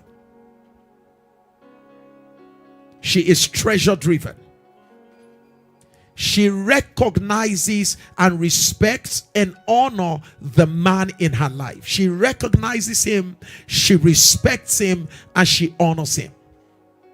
These are some of the basic signs that you can use to know an emotionally matured woman. I know my time is up, and I will want to open it up right about now for questions. I know some of us have questions. I can see Chinedu and the wife, Pastor Chinedu. I can see you already, and you all look emotionally matured. Thank you, Papa. You all look emotionally matured. Maybe the bigger question I'll ask is no answers yet. We'll leave that for another day. Maybe the question I'll ask is, who is more emotionally matured? Leave that for another day. Yes, but you are all emotionally matured, and I love that. All right. I know there must be some questions you want to ask me, and we're going to turn it open, and then maybe after you, we're going to check those who have their videos on on the Zoom link. Only those who have their videos on, we're going to pick and allow to ask their questions. So go ahead, talk to me. What are the questions you have? Papa, thank you so very much. I mean, it's really been lots of. I'll just paraphrase. I think it's related again to emotional intelligence. She has been in 2 relationships and has given birth to 2 kids to 2 different men, and has abandoned her education because of that. But she says these men just want to have her around. They're not willing to commit to relationship, to marriage. And as a matter of fact, they beat her to pulp. And that has led her to leave them. And she's saying, what do I do in this situation? I feel men only value me as casual friends, and they're not willing to commit to relationship. Okay. Thank you so much. Very painful situation. Men always get to use her to satisfy their sexual pleasure, which again is evidenced by the fact that she has 2 children for 2 different men. It's a very painful scenario, and I truly sympathize with this woman. I empathize actually with her, and no man should be treating you that way. Nobody should be treating you that way. And honestly, I just want to say something that maybe will trigger you out of this state of being. Hello, ma'am. Please don't forget that it is availability to such users, such wasters, such plunderers, such emptiers. It is your availability to them that has led to the continuity of their acts and their behaviors towards you.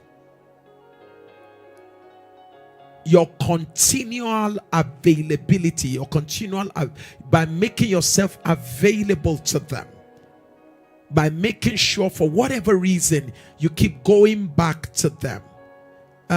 It's the reason why you keep experiencing the same thing. To want to experience a different thing when you keep doing the same thing is only wishful thinking. The only way to break this pattern is to make sure you put a pause or stop to it. They are not willing to make the commitment to become husbands, but here they are getting the values of a wife. They are getting the benefits of having you as a wife. Whenever they want you, they call you, you come. So why will this man want to marry you when in the first place they have you? You see, that's the point. That's why I started with availability. You are already available at no price, so there is no need for pursuit. No man is going to pursue what the man has already conquered. No man is going to spend his time pursuing what the man is already used to. And particularly if the man realizes that this is something that doesn't have any serious price on it, then the man doesn't even value it. So my counsel to you is to first of all have a means of livelihood that empowers you financially, because if you are financially disempowered or you are not empowered financially, then you may likely because of that have a recourse to this man. And if you keep going back to them for money, then of course they will always take advantage of that to continue what they are doing with you, because you are disempowered. You don't have what it takes. So my encouragement to you will be, 1, make up your mind to find something you can be doing that will enable you to have a means of income. Get your family on board as a support system.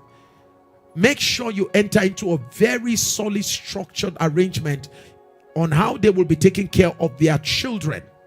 If they have to be sending the money into a particular account, let them be doing that. And if you need to get the law, if you need to get security agents involved or the government involved so that it is structured and protected by law, do it so you don't have to be going to them to get the money. So withdraw your presence so that you can increase your value. You are too available. You are too available, and such availability demeans you, reduces you, makes you of no value to such men who in the first place are acting irresponsibly. Your continuous going to them, your continual going to them is fueling their irresponsible behavior. The cycle will be maintained until you break it. I hope this helps. Thank you so much. Papa, thank you so very much, sir. That's very important. Thank you so much, sir. Yes, sir. I think my wife might have one more question. Okay. This is very straight and direct, Papa. She says, or he says, please, my question is, how do one deal with someone who is emotionally scared that you have to live with forever? Someone who is emotionally what? Scared. Scared? No, scared. Like the person is unavailable. Oh, scarce. Someone who's emotionally scarce. Okay. Yeah. Uh-oh. You are in relationship with a man or woman. Is this a woman or a man asking this question? So it doesn't seem, there's no gender to it. Okay. As a woman. As a woman. The woman? Okay. Okay. So you are in relationship with a man who is emotionally scarce. Yeah. You don't have a relationship. You don't have, I'm sorry, you don't have a relationship. Imagine if I sell you a car and there's no engine in it. What drives relationship? Isn't it funny to know that marriage is not even driven by praying in tongues? Emotions, the expression of emotions. I love you. You're amazing. Can I hold you? Can I hug you? Marriage is where emotions rules.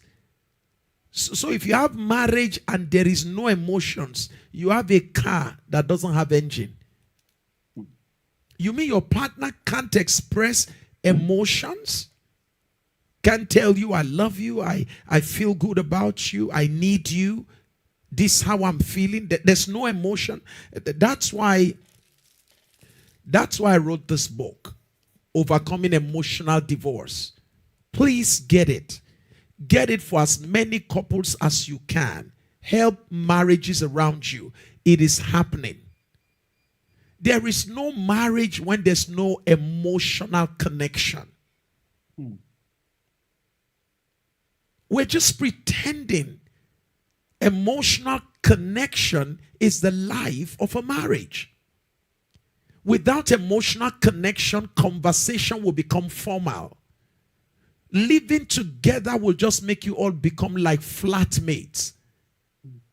When there's no emotional connection, you may all lay on the same bed, but there is no passion.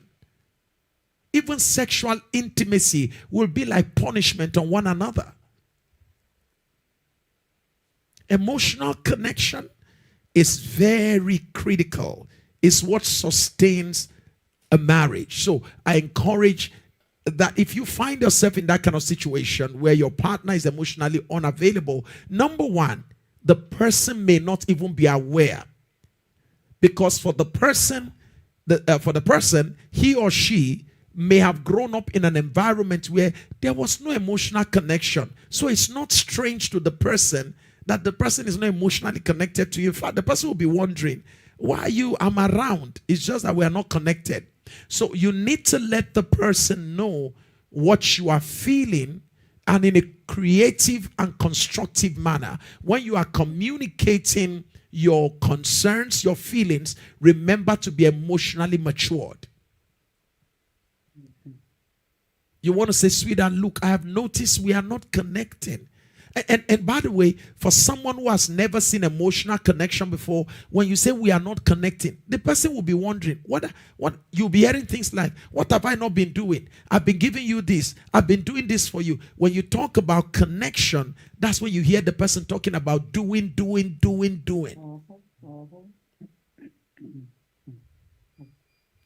Because as far as the person is concerned, that is what connection is all about. Because the person never grew up with such kind of thing.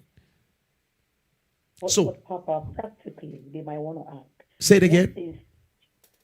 Simply put, what is emotional connection? Just so that it's practical. What is what? Emotional connection. Oh, simply emotional connection is simply the exchange of thoughts, feelings, concerns, fears, appreciation. It is just the inward expression of how I feel towards you and how I feel within me. That we create a room where such things easily flow. That I am not afraid of sharing that. Because don't forget, emotions are not tangible, but they generate tangible reactions, tangible response. Okay? So it is expressing how I feel towards you.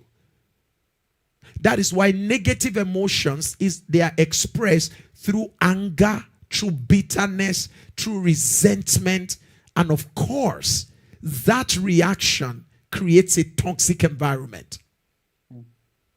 But then positive emotions, we express them through things like I just hold you, I tell you, I show you. Wow. I tell you how I feel about you. I love you. I'm so proud of you.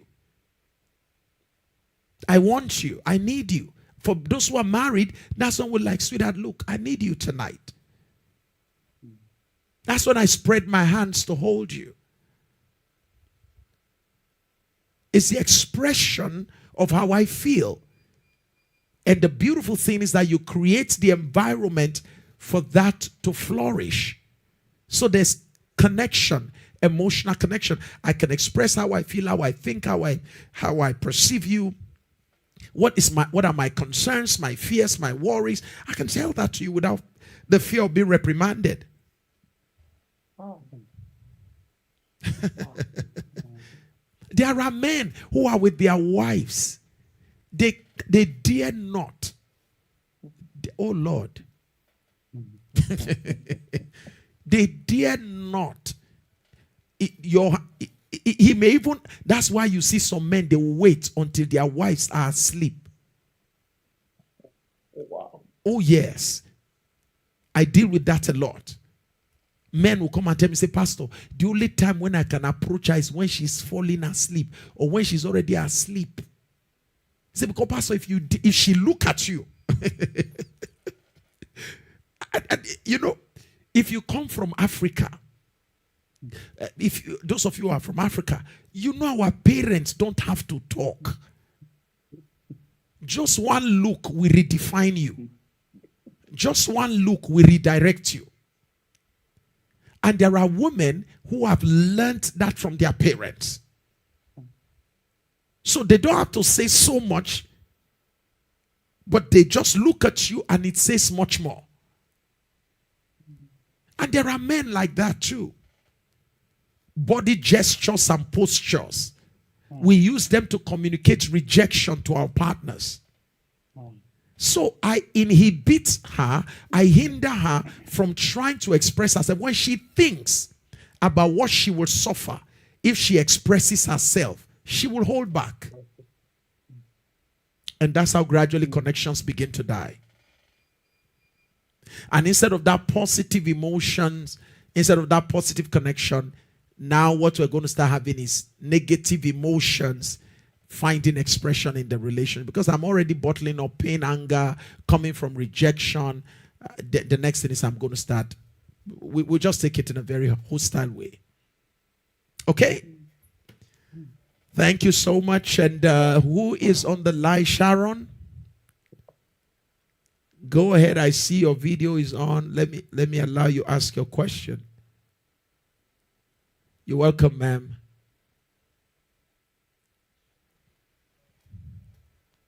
We'll be back to the Chinedus very shortly.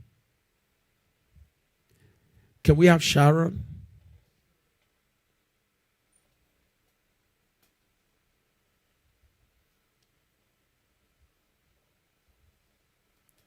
Yes, ma'am. Hi, good evening. Good evening, sir. You're welcome. Thank you. Good to see you. How is Nigeria today? We are very well. Thank you. Thank you so much, Pastor. You're welcome.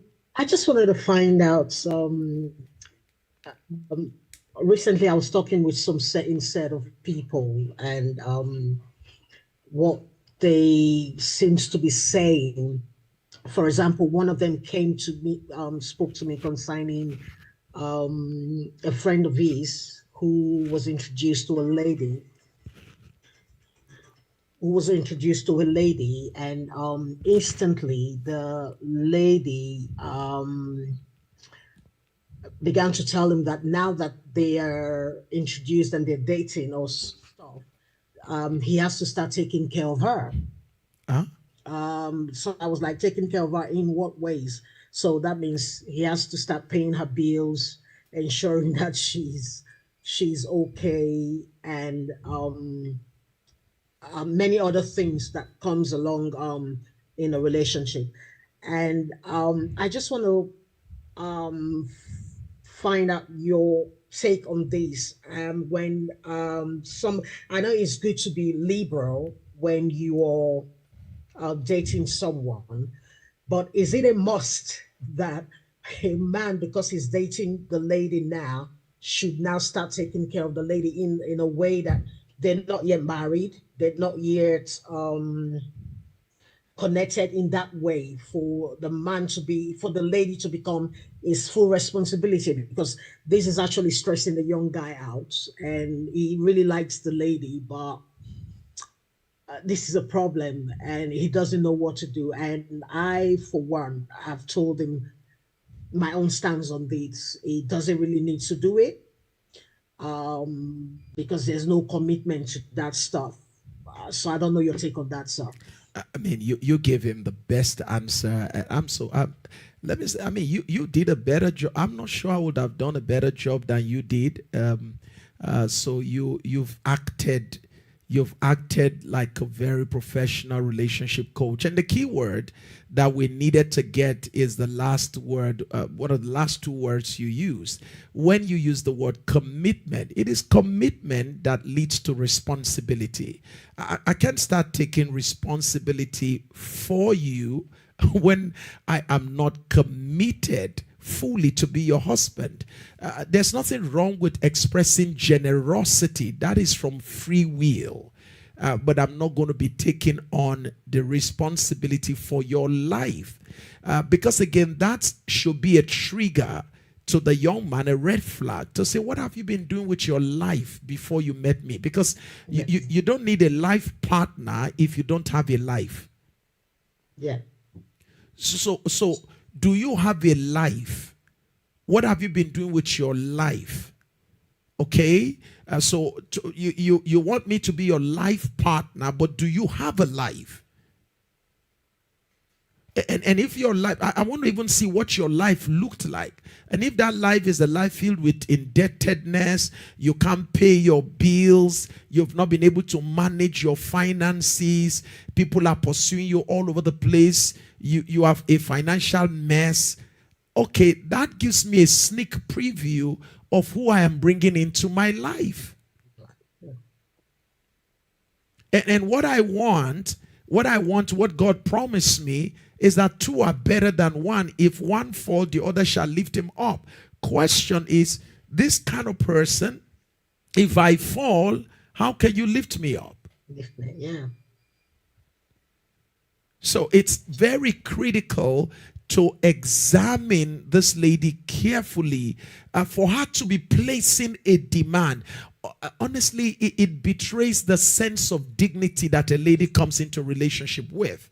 Normally, even if a lady wants a guy to do something, ladies have the decorum. They have some sense of dignity. There's a way they can make you do it without asking you to do it. Sure. But when a lady go all out and like, you have to start buying my recharge card, you buy me phone, you have to take care of my family members, then you are not looking for marriage. What you are looking for is a charity center, and this man is supposed to be a Father Christmas. You're not really looking for.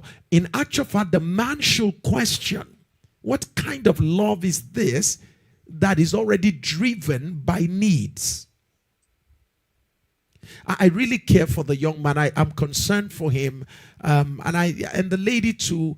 I think there is a need to properly look carefully into her, because again, if she is financially impoverished, if she's having career challenges, she's having financial challenges, and if she's in the Western world, maybe she doesn't have papers. If she's an unstable person, I think what he needs to do for her first is not to talk about marriage. She needs stability before she talks about relationship. Her life, because again, such a lady, the moment she becomes stable, she's financially empowered, it will amaze you to know how that she will suddenly realize that he's not the kind of man she wants. Yeah, definitely. And that's what leads women when suddenly they become financially stable. It happens also to men. When they become financially stable, you start seeing behaviors that you didn't see before. When they were needy, when they were broke, when they were in need of you, they demonstrated certain virtues. But as they begin to become more financially empowered, you begin to discover that they begin to lose those virtues. And then when they become empowered, you become nothing. And then they move now to the face of life that they truly believe that they belong to. So for the young man, I will say to him, he should proceed cautiously. Yes. And he has someone like you around him. I mean, you are just the best for someone like him. Listening to your thoughts, you are simply the best for him. He doesn't even need to come look for me. Just tell him that he's got the best around him. Thank you so much, ma'am. Yes, ma'am. You just give him the right stuff. Yeah. Thank you, sir. God bless you, ma'am. All right. Let's look at who is on the line, who is out. Okay, Santiago is there. Yes, Santiago, go ahead and ask your question.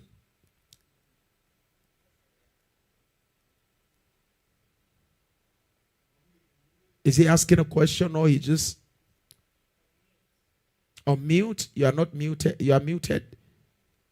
Good evening, Papa. Yes, sir. Yes, sir. Sir, my question is, how can someone deal with traumas, past relational traumas, and based on what you passed through in your former relationships, you realize that you're so scared to go into another because you feel those things are going to repeat itself again. Yeah. And at some point, you even tried getting into one, and at the blink of it, you realize that some of these things are beginning to show up again. Is it that you cannot find someone without all of these things, or that's just what I'm trying to deal with, emotional trauma from past. Thank you so much. Thank you so much. One of the things that trauma does for us is that trauma trains us to see what we've always seen. Trauma trains you to see what you've always seen. So if you've had painful experiences before, anytime you see anything that looks like it, you are quick to identify it. So one of the things we always encourage is be healed. Make sure that what you need is not relationship.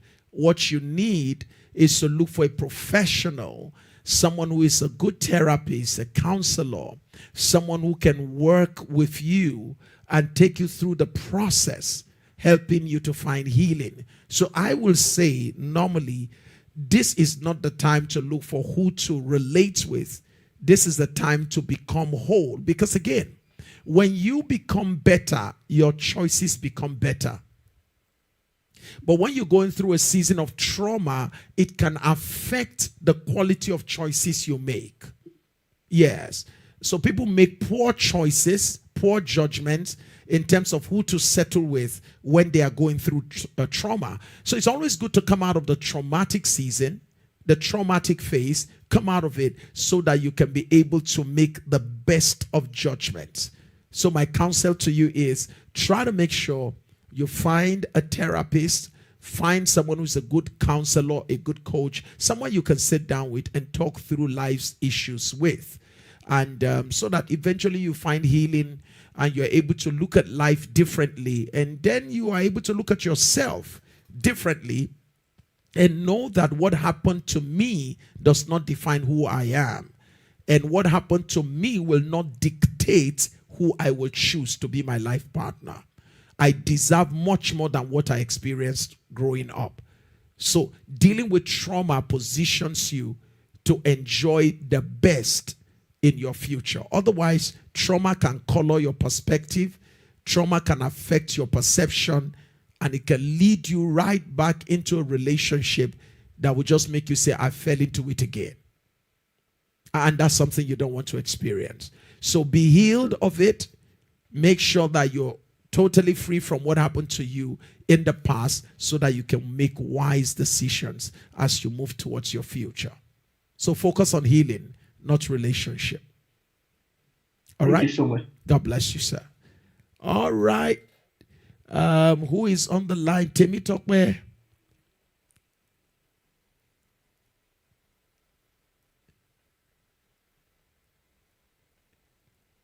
Yes. Your video was on. That's why I called you. What's your... Good evening, sir. You're welcome. Thank you. What's your question? My question is, I'll first of all start from myself. I'm a kind of person that, like in my relationship, what my man told me, said I'm kind of person that I defend myself when someone is trying to talk to me, being defensive. I am very stubborn, which I know, but I'm trying to work on it, sir. I'm stubborn and I'm being defensive, which I know, and I'm trying to work on it. That's good. But the question in my relationship, the person I'm dating is a man of God. Okay. But we attend the same church, but he said he doesn't want us to hide our relationship in the church. So we've been doing that for some months now. But there are some times that we expose our relationship to people. Then again, we started hiding it. Said we started hiding it again, to the extent that even outside the church, we still hide our relationship. We can't go out together. Even though if we are going out together, we are going to, like, I might just go to this way and you go to another way so that people will not see together. Again, one, he doesn't call me. He doesn't know how to call. I've always been the one calling him, texting him, checking up on him. So he said that is his own personality. He doesn't know how to call, that I can be doing that well. And I've been doing that on my own side. I've been calling you.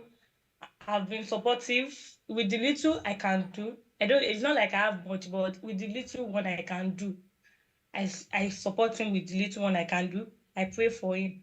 But the thing I don't understand is that now that he doesn't want people to know about our relationship, both in church and outside, because he said the place is living, that people that we are going to church with, they're also in that area. And he doesn't want anything that will make them to start saying nonsense.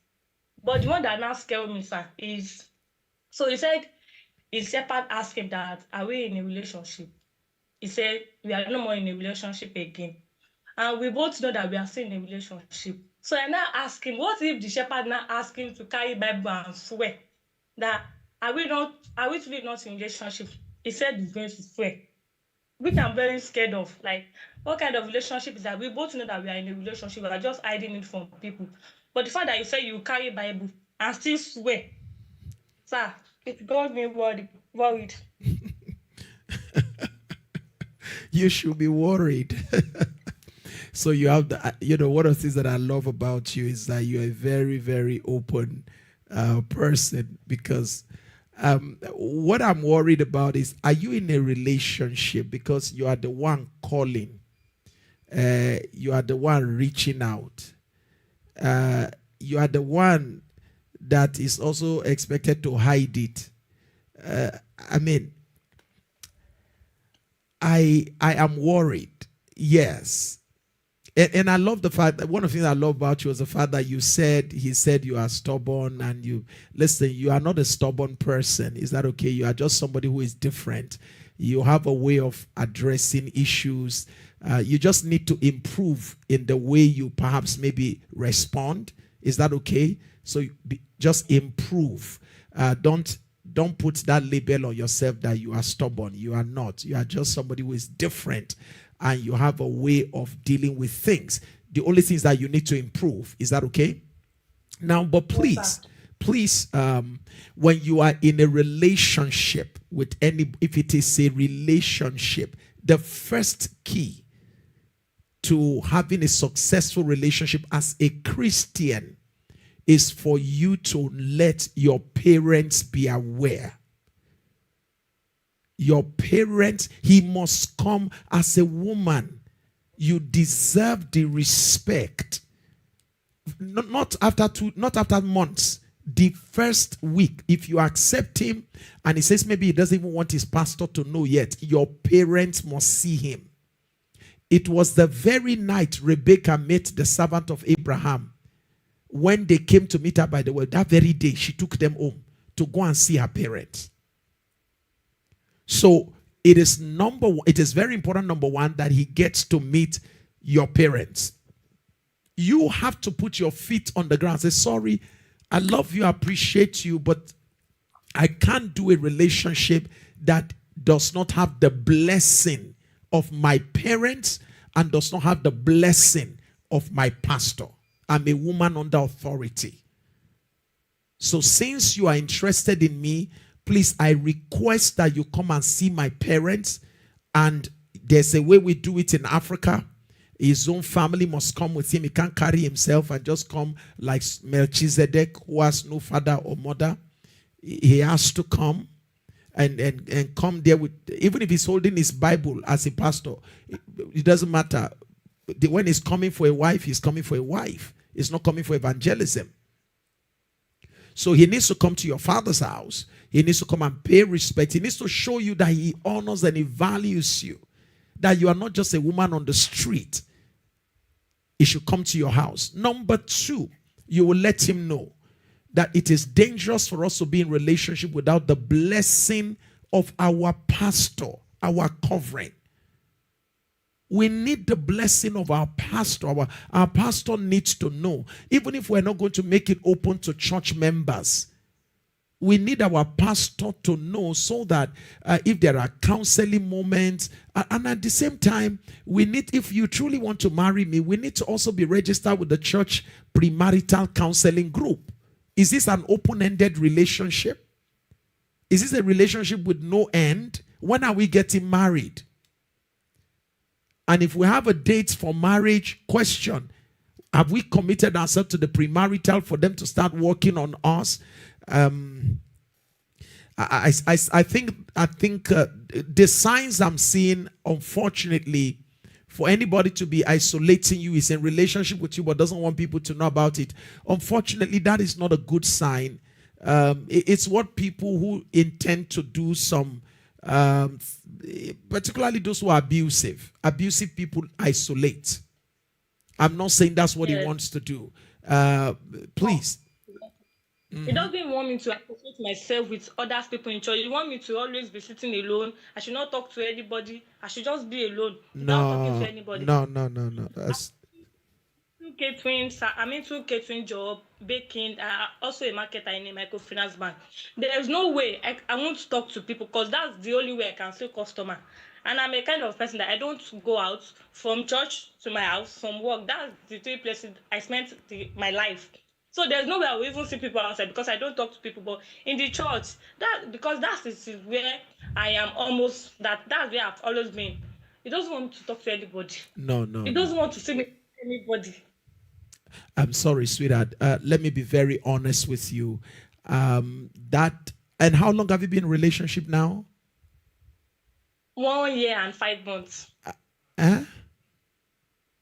1 No. year and 5 months. No. Sorry. Call him to order. Tell him if you love him, you truly love him, then it's time to call him. Tell him, sorry, enough of this. I can't take it anymore. Put your feet on the ground. Let him know that if he's not willing to come see your parents with his family and then get to see your pastor and make his intentions known, tell him that there's no need. We can call it off. And then the signs I'm seeing for somebody to be isolating you now, not married to you, I am concerned about what will happen when you marry. I'm very concerned. The signs are not too good. All right? Please talk with your family, talk with your pastor about this matter. I'm sure that God will guide you. But from what I am seeing, the signs are not good. My family are even against it. Uh-oh. And I've been trying my best. All my family are against it. But I've been trying my best. Okay, this man, no. I told my family about him, and I told him too that he should come and see my family. It's just saying he will come, he will come, he will come. But the thing he always tell me is that he said me that I'm always being defensive, I'm very stubborn, I hardly listen to correction. Is it me that he will come and see my family that sometimes I'm not what to be with that it can't even run away with me, that if you want to run away with me, that he's going to regret it. Okay. Sorry. I don't know if you call this a relationship. And I don't know what you've been hanging around this with for 1 year, 5 months. There are too many troubles here. Your family is already telling you they don't approve of this. You are still going on. And then the man is isolating you. You are still going on. Too many things. And you are still on. I think you need to look at yourself and say to yourself, you're a beautiful woman. You are hardworking. So what are you really looking for? Why would you be in this kind of situation for this long? What are you looking for? Because from everything I'm seeing now, I don't think you're getting the love you want. You complain, he doesn't call you. He doesn't, So what are you what are you in the relationship for? What do you get? I don't get it. It's just that I just love me. I thought it would change. So that's why I've been trying to be patient, thinking it will change. But him constantly like blaming me any fault that we have in the relationship. He always I'm the one that has fault. He never sees his own fault. I've always been the one at fault. And he will be comparing me to other ladies, to his pastor wife. Like, it's not easy, sir. It's not easy.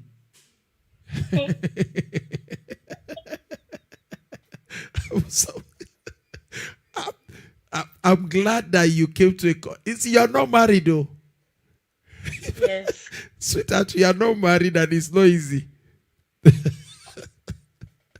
So what will it look like when you get married? You've not started the race. You're already tired. Because I love me. I thought it will change, but sorry. Love really hard, very for me. Love doesn't change a man. And never gamble with your life and say that because you love a man, you will ignore the things that you are seeing that won't make for a happy marriage. Marriage is where you need to communicate. You are not communicating. Marriage is a place where a man will bring out the best out of you. He's a husbandman. A husbandman is like a gardener who tends things. He brings out the best. He's a gardener. He brings the best out of you. Right now, look at you. Is he bringing the best out of you? No, sir. Look at that. Look at what you're going through. So what are you holding on to? What is this relationship adding to you? Are you becoming a powerful prayer warrior by this? I'm feeling it. Oh my God. Your attachment to him is my concerns. is giving me a lot of concern. Why are you even attached? And why you find difficult to say, okay, look, what am I looking for here? What am I holding on to? Take your time. Like I said, talk with your parents, and already they have their own opinion about it. My assignment is not to tell you whether you should stay in it or get out of it, but I'm saying to you the signs we are seeing, even if you choose to get married tomorrow, we have worrying signs already. If you marry tomorrow, there are already things on ground that will cause you to have a very painful marriage later. Until you deal with these things, I don't think you should be in a hurry to move on. Get your pastor on board. Get your senior pastor on board. The time has come to go and talk to your senior pastor. There's no more secrecy. There's no need to keep secrecy here or secret issues here. Is that okay? Yes, sir. I wish you the best. And you're beautiful, you're wonderful, you're hardworking, and I want you to know that you have a great future. Is that okay? Yes, sir. Thank you, sir. God bless you, ma'am. God bless you. Wow. Ooh, amazing. Okay. Pastor Chinedu. Okay. The other people who are online here, who are on Zoom, if you want to ask a question, you have to put on your video and ask a question. Okay, Lokta, are you asking a question? Is Lokta asking a question or not? Otherwise, Pastor Chinedu, what do you think about what you just heard?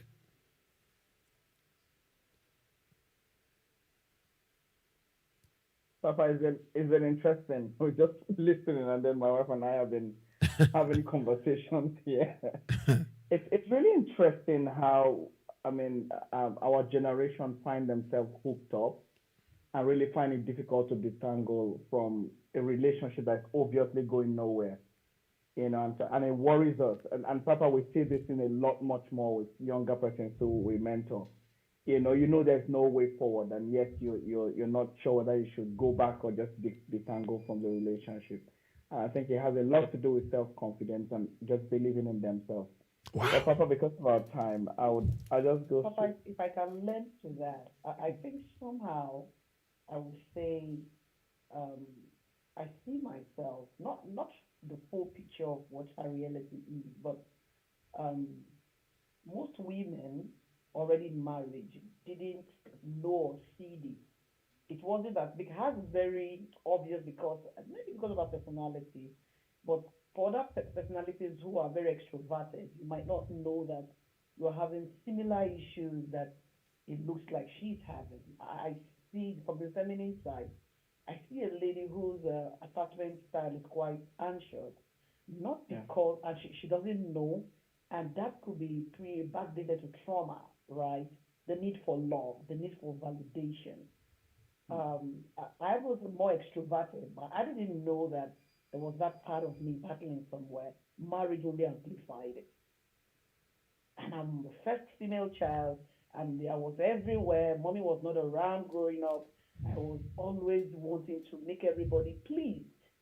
How an extroverted person became a people pleaser, it was like a mutation of personality. So it's very valid that she takes this 6 time off from that relationship and really take time to read, study, know about herself, get her voice, and know what she needs to become for her. Give that love she seeks to herself. Then she begins to see, oh, this is for me and that's not for me. What she said is very deep, very, very deep. Absolutely. For people like us who are extroverted but didn't know that we were needing love and we're people pleasers. So it's very key. I really wish we could follow up on her. She can show up every Monday and Tuesday, and we keep progress with her, Papa. Yes, I think that's something we're going to do. Our time is, I just realized our time is up. We'll be back tomorrow. We're going to be back tomorrow. Can we have the pictures back? So I want to see if I can talk with her. Thank you so much for that great contribution, Pastor Chinedu and your wife. We really, really need to. Timitokwe, what I will do is send your number. There's going to be a number on the screen. I'd like you to connect with us so that if I need to get you hooked up to somebody who is a therapist, so that one of my therapists can attend to you and help you through this process. Is that okay? We need to help you. Whatever support we can give to you, we need to do that. But it begins by talking, and you've started, and you need to go further. Talk to your parents, talk to your pastor. Everybody you've been told not to talk to, like your pastor and your parents, you need to talk to them now. It's time to make a decision, either to resolve it or to dissolve it. Is that okay? And the signs we have, they are not too good signs. Yeah. So you will see a number on the screen. Take advantage of that number, and then we will proceed. We will proceed by the grace of God. Okay. Let's quickly take a look at, I think I'm supposed to round up, but I see Lakita. Is Lakita coming up? I'm seeing multiple screens here. Okay, Lokta, are you asking a question?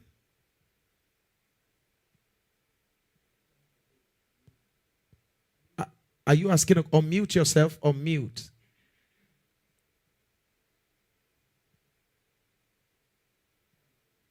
Okay, I think she doesn't know how to unmute. Okay, you can try back tomorrow. We'll give you an opportunity to ask question tomorrow. You can't unmute yourself. Can you unmute yourself? Oh, she's finding it difficult to do that. All right. We're going to be back, everybody, tomorrow. It's going to be the same time, 6 o'clock West African time. It's going to be a great time. We're going to be continuing with the series we started today, overcoming the major roadblocks to having a qualitative marriage and relationship. Today, we've been able to dive into emotional immaturity, and we've been able to see how it affects relationships and marriages. One of the things you can do for yourself is to grow yourself so that you can have a qualitative relationship. We love you so much. Tell your friends who missed out on today's broadcast to join us tomorrow on this platform. It is our hope and prayer that marriages and relationships will become better. So talk to your friends, encourage them to be a part of this. You're going to be learning so much, and you're going to become better. 6 p.m. West African time is the time to be connected to us. If you are in Kenya, do we have the Kenyan link? Those of you who are in Kenya, you want to join our tribe in Kenya, you want to join our group in Kenya. If we have the number for Kenya, you will connect with that number. They will put it on the screen. And if you want to join our global singles network, all the details will also be placed on the screen. Although I can see it on the screen, but if you see it, please take advantage of the contacts, both for Kenya and for our global singles network. For those of you who are singles, you want to be connected, all right? We love you so much. We'll be back again tomorrow, 6 p.m. West African time. And by the way, if you've not gotten the book on emotional divorce, get that book on emotional divorce. Singles, we have the book Singles Checklist for you. Get this book. It will show you 10 things you need to say, you check before you say, I do. We have other books you will find. The video will be showing you where to get the books. If you want to get hard copies, you can send a message to the phone number you see on the video. We will get the hard copies that I will sign. We'll send it over to you wherever you are around the world. Add value to yourself by increasing your knowledge. You become better, your relationship becomes better. So invest in you so that your relationship can be at rest. We love you so much. I'll be back. And don't forget, tomorrow morning, 5:50 a.m. West African time, we gather together for prayer. We need the help of God to build solid relationship. Join us on this same platform, 5:50 a.m. West African time, this Tuesday. It's going to be our Tuesday turning point as we pray together in the morning, 5:50 a.m. And in the evening, 6 a.m. West African time, we will be gathering together for relationship today. Tell your friends about it. Love you. Bye-bye.